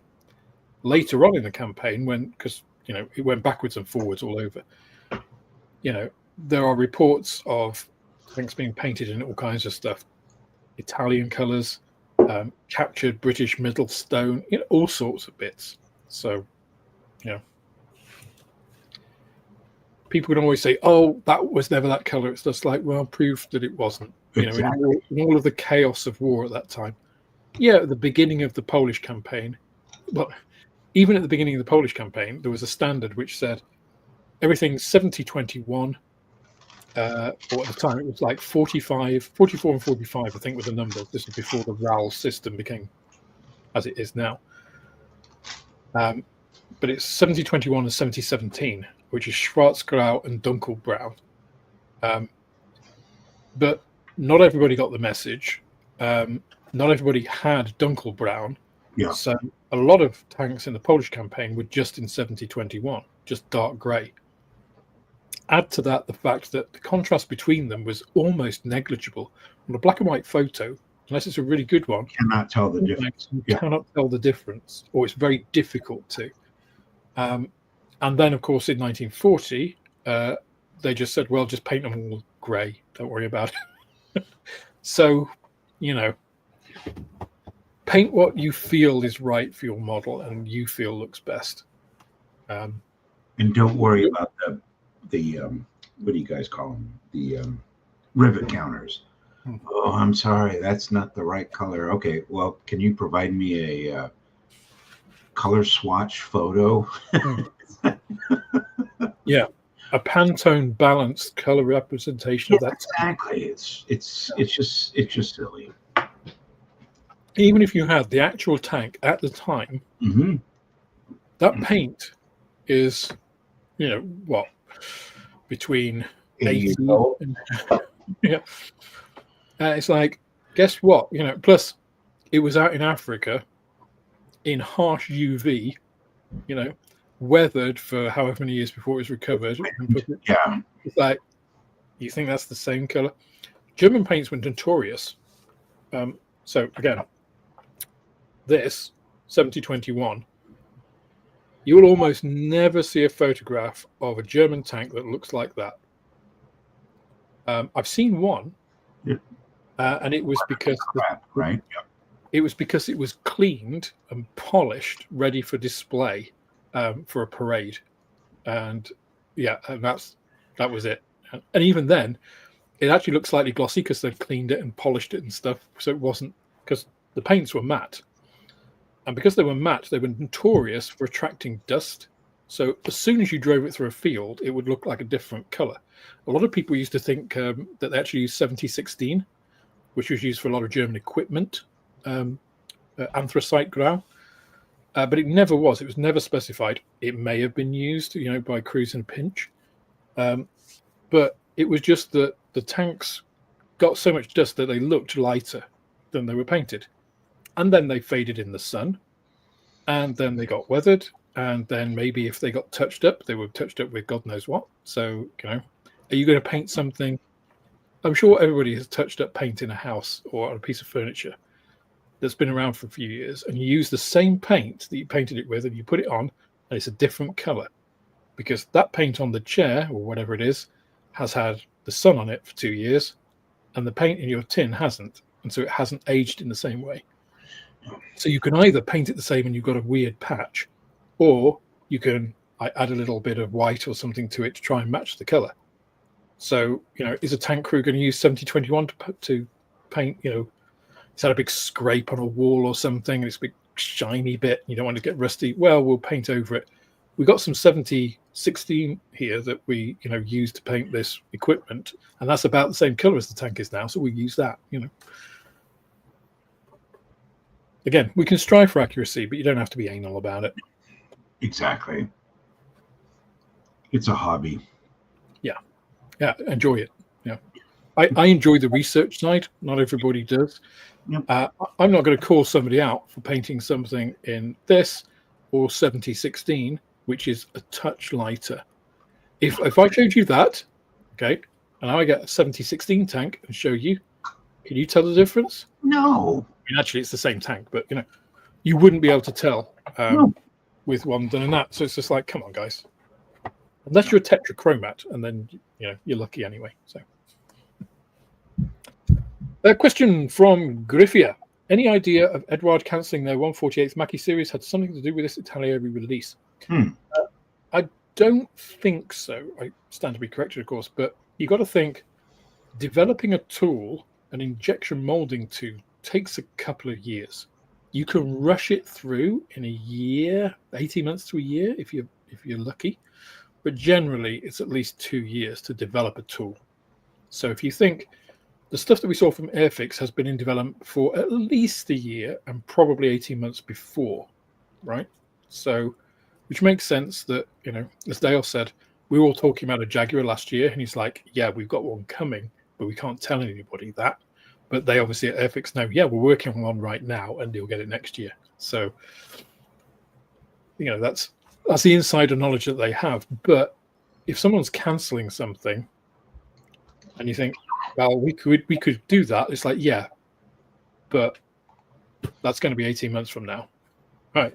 If they resurrect that program in 6 months' time, we're screwed. So I think companies are mindful of what other companies have made and are likely to make, but I don't think they're in the position of being able to just kind of quickly jump into somebody else's shoes, unless, they poached the designer or something. Yeah. Did some industrial espionage. Right, let me... Alex, did you read Spy versus Spy? Those old, the Mad magazine. There was the white spy and the black spy. I did not know. Oh, man. We didn't get Mad magazine. So look up, you can probably find it online, like all the stuff now. Spy versus Spy. And it was done by this Cuban guy, this Cuban refugee. And it was a treatise on sort of the West versus the East, or Russia. Yeah, these two spies are always trying to undo each other, and then they had the female spies. It's hilarious. Yeah, it's great. Anybody in chat? Did you have Spy versus Spy? Yeah. Well, here's a counter question for you, John. Okay. Which 1/32nd scale F-16 would you recommend? I got my hand on Model Maker new 50 years decal stroke paint set. I have no idea. I did an F-14 and an F-15, but never an F-16. Mostly into a piston aircraft. Yeah. So I don't know. No, I mean it's funny because the F-16 never really. I like the F-16, but it's never really. Right? Yeah, I mean the Tomcat is a cooler aircraft, right? Although the F-16 is obviously a much better dogfighter. The F-14, because that's what it was built for, right? The F-16 was built to beat everything. And I watch a guy called Growling Sidewinder who does a lot of DCS stuff, and he's really good. And an F-16 can give an F-22 problems in a dogfight, which is a huge testament to it. I think he did one video with using the Tomcat against the F-22, and he managed. I think he managed to shoot it down once, but he had to work so hard. And basically, you're relying. And he said that's obviously another reason why pilots these days do not want to go to a merge. Because when you get to the dogfight, you're just one mistake away from death. Doesn't matter how good your aircraft is. It's just like if you screw up for 1 second and the other guy is paying attention, you're dead. Mm-hmm. And it's just like, so it's a great equalizer. So if you've got an inferior aircraft, you want to get to the merge. Because, I mean, the whole point about the F-35 and the F-22 is you never even are aware that the other aircraft is there until you get your short range radar warning receiver saying that there's a missile inbound, and it's too late. The best thing you can do is eject. But yeah, 1/32nd scale F-16. I would say go for the newest tool you can afford. I would say is probably the best advice, because there are some dogs out there. Some older. I mean, if you think of, I know Revell do a 1/32nd F-16. But it's quite old. I've got a second-hand one. I don't think I've sold it. I've got a second-hand one at the shop. You know, and it's fine if you just want to like slap a big thing together, but I mean, I wouldn't generally recommend older Revell kits to anybody unless you want the challenge. Right. So let me just have a little look, see what there is on scale mates for F-16s. Okay, let's have a look at the last 20 years. For F-16, you mean? Yeah. Yeah, let me just pull this up, let people see what I'm doing.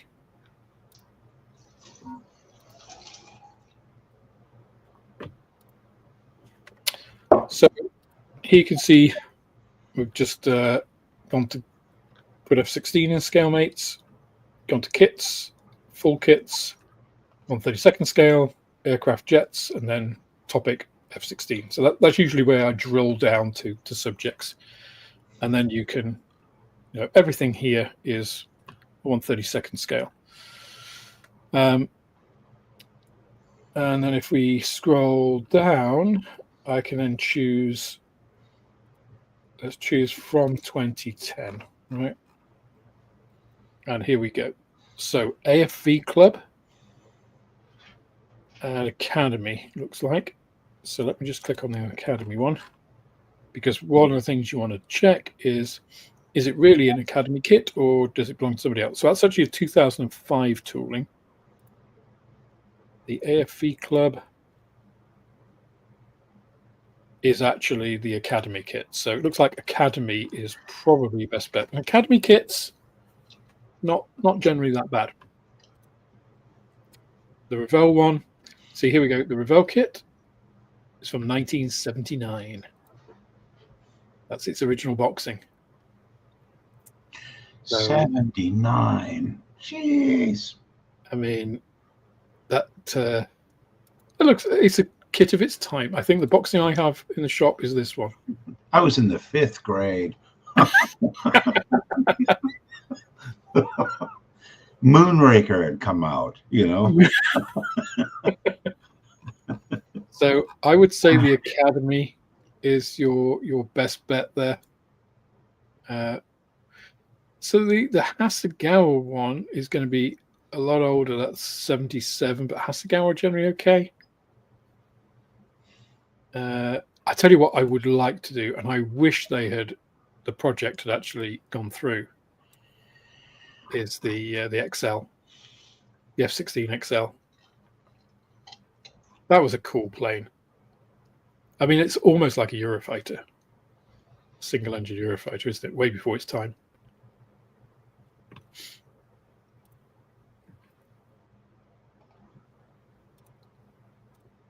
So that is our guess of a good recommendation. Question, Alex John, have either of you built any of their HGV tractor units? They look good and there is a lot of effort put in. Are those the Meng ones, you mean? Or Italeri? Yeah, which ones do you mean exactly, Craig?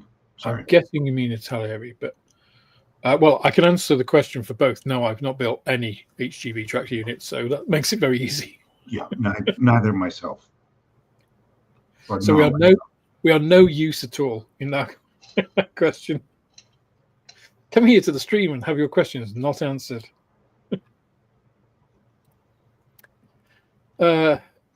Question. So ICM paints only thin with water? No, they'll thin with any like aqueous acrylic thinner. So they do their own thinner. They'll thin with Ultimate Products thinner. You can thin them with water.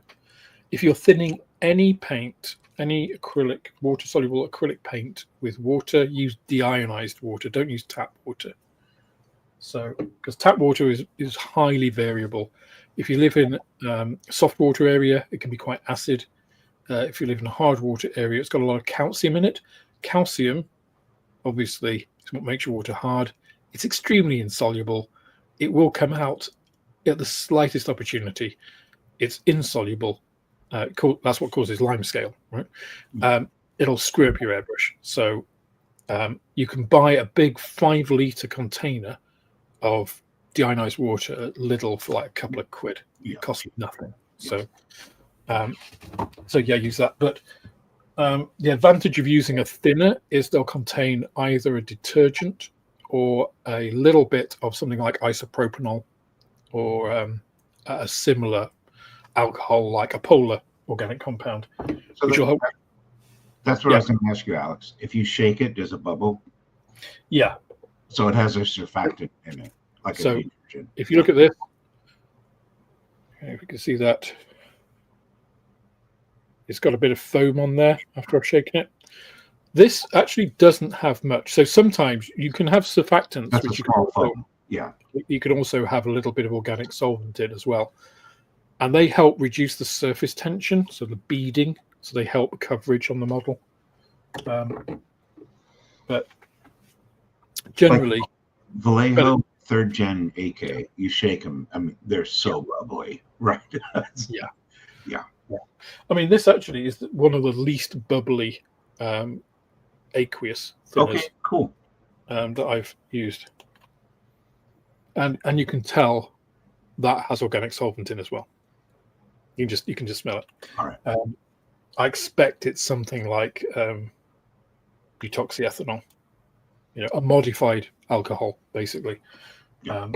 They're slightly milder and have detergent properties, but they will lower that surface tension as well. So they do a couple of different things. Also, if you've got organic solvent, and usually it's only like 2 to 5% tops, it helps also with bacterial contamination, right? Because as soon as you put your brush in this, as soon as you open it, you'll get bacteria around. So you need something to stop those breeding. And they don't like organic solvents because it makes them blow up, dissolves their membranes. So otherwise, you have to put antibacterials into them as well, which is then something else that could potentially fall out of solution if you start mixing it with other things. The more things you put into a paint, the more things can go wrong, basically. Yes. And that's why Tamiya paints are very good, because they contain so much alcohol, they don't need to worry about a microbial preservative because nothing can grow in them. Right. Same with lacquers,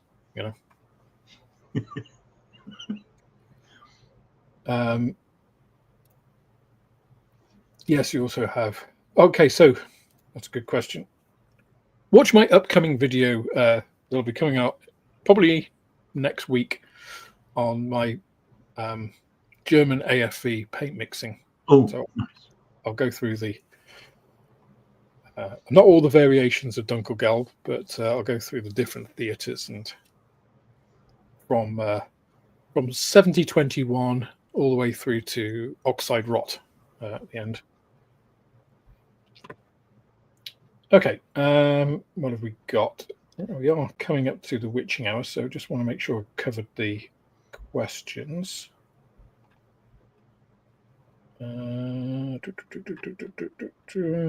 Not seeing any more QQQs or question or comments, so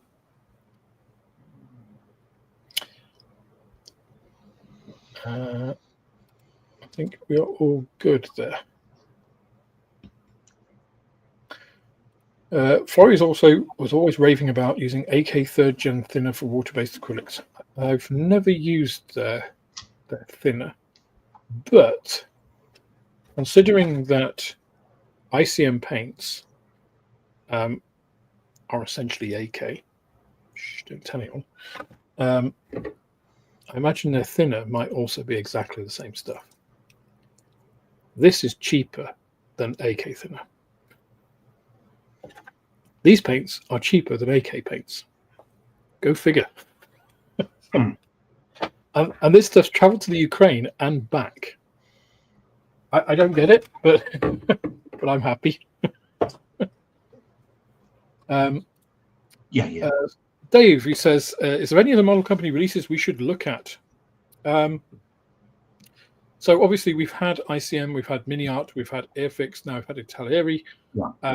I will be putting something out on Revell very soon. They've only done their Q1 releases, though. Usually they wait till the Nuremberg Toy Fair to do their big release announcement. a German company, that's the big event in Germany, so it makes sense. So Revell would be the next big one, I expect. You usually have to wait till after Chinese New Year for the Zhongshan Yatai group of companies, like Hobby Boss, Trumpeter, I Love Kit, to do theirs. Last year, they didn't publish them digitally for quite a long time. I actually had to buy physical catalogs from Germany. I managed to get those before the PDFs came out. So go figure. It's almost like they don't want to tell people what they're doing. It's like, this is how you sell stuff. And that kind of makes up the bulk of it. Tamiya don't tend to do big announcements. They tend to do quarterly rolling ones. Everybody kind of guessing, because for a company like Tamiya, when you've established yourself, regardless of whether you believe it or not, as the gold standard in modeling, and let's face it, overall, holistically, they probably are. You know, they're consistent, they've got good quality, they've got decent pricing, they've got a broad range, good packaging, blah, blah, blah, blah, blah. You don't need to do big announcements, because you know if you make something new, people will buy it. So why spend money on a big release announcement? Yeah, I guess that's the logic. So in terms of other ones, what about for you, John? What other companies would you be looking out for? Because I don't know whether companies like Meng and Tacom, I've not seen big release announcements from them in the past.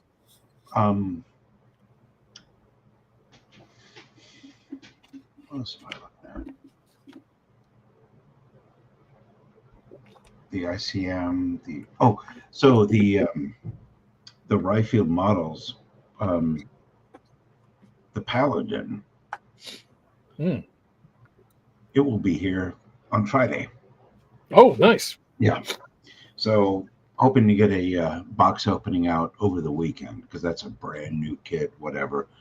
Ryfield model seems to be, there was for a while there, I thought, oh, Dustver, that's like the hottest thing. Came and went. But Ryfield model seems to be something. It's going to be my first RFM kit. Yeah. Didn't I think some Das Werk's kits were like kits that they weren't their kits, right? Mm-hmm. They got other kits and then kind of added bits to them for some of them. I mean, I saw several Das Werk stuff that I thought, oh, that's quite nice, and I'd like that, but never actually got to pulling the trigger on any of them. Yeah, me either. So yeah.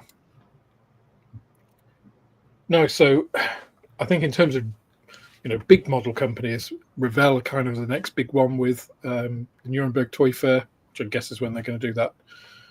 I mean, the Q1 release is basically stuff that should have come last year. Right? There's nothing new in there, I don't think.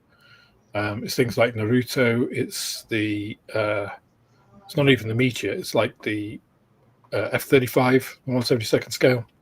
It's like Jim Hopper's Chevy Blazer. Again, should have come last year. So it's not really an announcement. It's just confirming things that haven't yet arrived are coming. So I'm looking to Nuremberg for their new stuff. Fingers crossed. They might not do anything, right? Revell are going through a bit of a transition at the moment, so we'll see.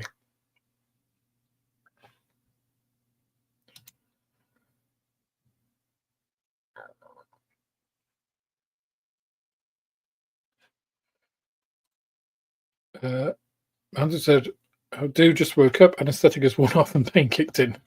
Had amputation today. Ouch, that sounds nasty. I hope that's not too bad. ICM paint and thinner I used in my Cobra, best I've ever used. Yeah, it's really good paint, which you would expect from Spanish source material. They seem to be pretty good at making paint. Not so good at treating their workers at Vallejo, but I believe all that's been resolved now, so we don't have to worry about Vallejo suddenly falling off a cliff. Yeah, so Lemieux, that's the Zhongchang Yatai group. That is Hobby Boss, Trumpeter, and I Love Kit. And that will be February minimum. So after the Chinese New Year, before they do any announcement. And it's just how they do it. So if I have to buy catalogs from Germany again, I will, but we'll see. See what happens there.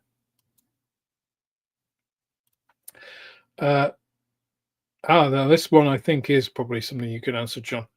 Does anyone have experience of building mini art full interior armor kits? Oh, I think you're muted, John.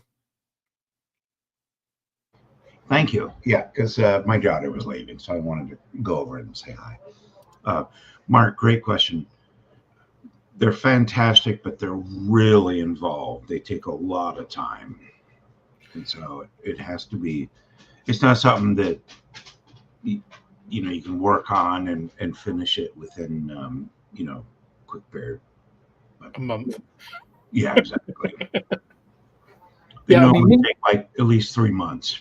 Yeah, I mean, mini art is one of those producers. I mean, it's probably infamous, right? For, if you can mold a seat in one part, you can mold it in 5. Yeah, and that's what they do. Yeah. So, come on.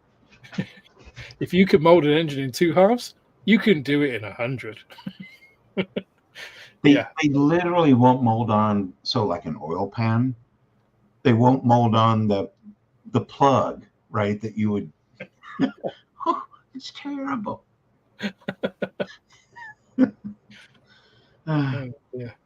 I mean, if they don't use slide molding, then, they're going for accuracy. So. But I do build them and I do enjoy them, but it's sadistic, but yeah. Yeah, it's a different building experience. Again, I mean, when people say, "Oh, would you recommend mini art?" It's like, well, it depends what you enjoy. Yeah. Because there are all sorts of different modelers, right? If you enjoy the research of a model kit and then you just want to put it together and paint it, then you want to go for fairly standard basic kits. If you really enjoy the build process and don't really care so much about the painting stuff, mini art is great because you spend a lot of time on the build process. And by the time you get to painting, you're probably sick of it and you just want to put it away. Yep. If you are just one of those people that wants to swing through the build process as quickly as possible so you can paint and weather and all that kind of stuff, mini art's not for you. Yeah. So it depends what depends what you like. So yeah, if you like lots of and again, if you like lots of fiddly parts, mini art's right up the street. If you don't, it's like anathema. It's like water to a cat. You're in the 7th level of hell, right? Because they'll give you 20 sprues with 50 parts on each. It's just crazy. Yeah. I mean, I would say if you want to build a mini art kit, build an ICM kit first, because there's kind of a scale of progression. Yes. Right. Maybe it's a Ukrainian obsession with detail and bits. I mean, this Black Hawk suffers from it in some ways, which is a good thing if you like the detail and bad if you don't like fiddly bits. So I can't put another camera on because StreamYard. So let's see if this will actually focus. Oh yeah, you can see that. See those? Oh man! So these are parts for the seats, because the seats in a Black Hawk are attached to the ceiling and the floor. So these you build, you glue the parts into the ceiling, and then make them, and then put them into the floor, and then you put the additional struts in. So the seats are 1, 2, 3, 4, 5, I think 6 pieces for each seat, and there are 1, 2, 3, 4, 5, 6, 7. I think it was 7. 14 seats. So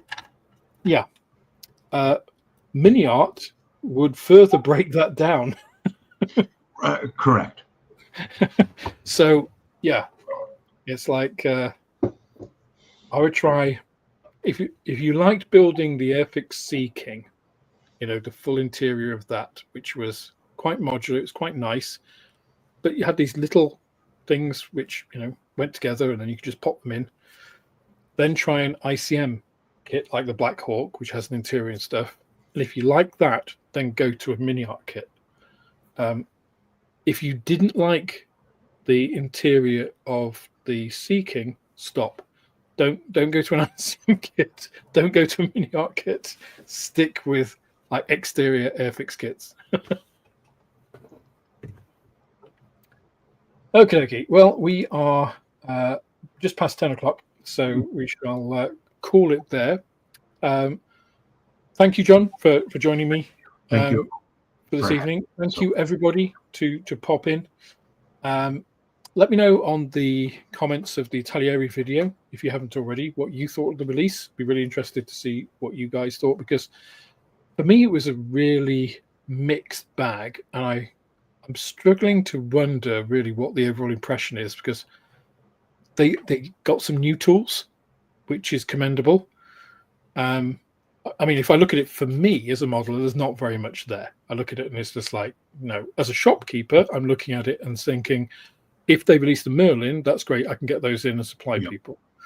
And like you, John, the ones that I actually look and think, I would build the Semaventi. Mm-hmm. Yeah, that looks nice. And probably the 148 scale Mackie MC202. Yes. Those are the two, really. Agreed. Which is not a lot out of a release of, what was it? 32 models, did I say before? It's not a huge amount. No. And I think because we saw airfixes last, it did feel a bit like, if that had come before airfix, it'd be like, oh, that's not bad. And then you get airfixes and it's like, well, that'd be great. Because it's come afterwards, it's just like, try. Yeah. It's a C. On the report card, that's a C. Whereas I think airfix was an A minus, A. I think if you would be harsh on them, you could say B plus. But we still got the thing with airfix as well. You still know you've got what 3 to 4, 3 to 5 maybe surprise releases on top of that, which is a good proportion of what Italeri are already saying they're going to do. So yeah, in that light, it looks a bit lackluster. B minus at best. Yeah. Well, I think C plus is probably pushing it. I'm more generous. Yeah. I'm a harsh cynic, But anyway, please do let us know. Thank you once again, John, and we'll see you all again next time. Cheers, guys. Thank you, everyone.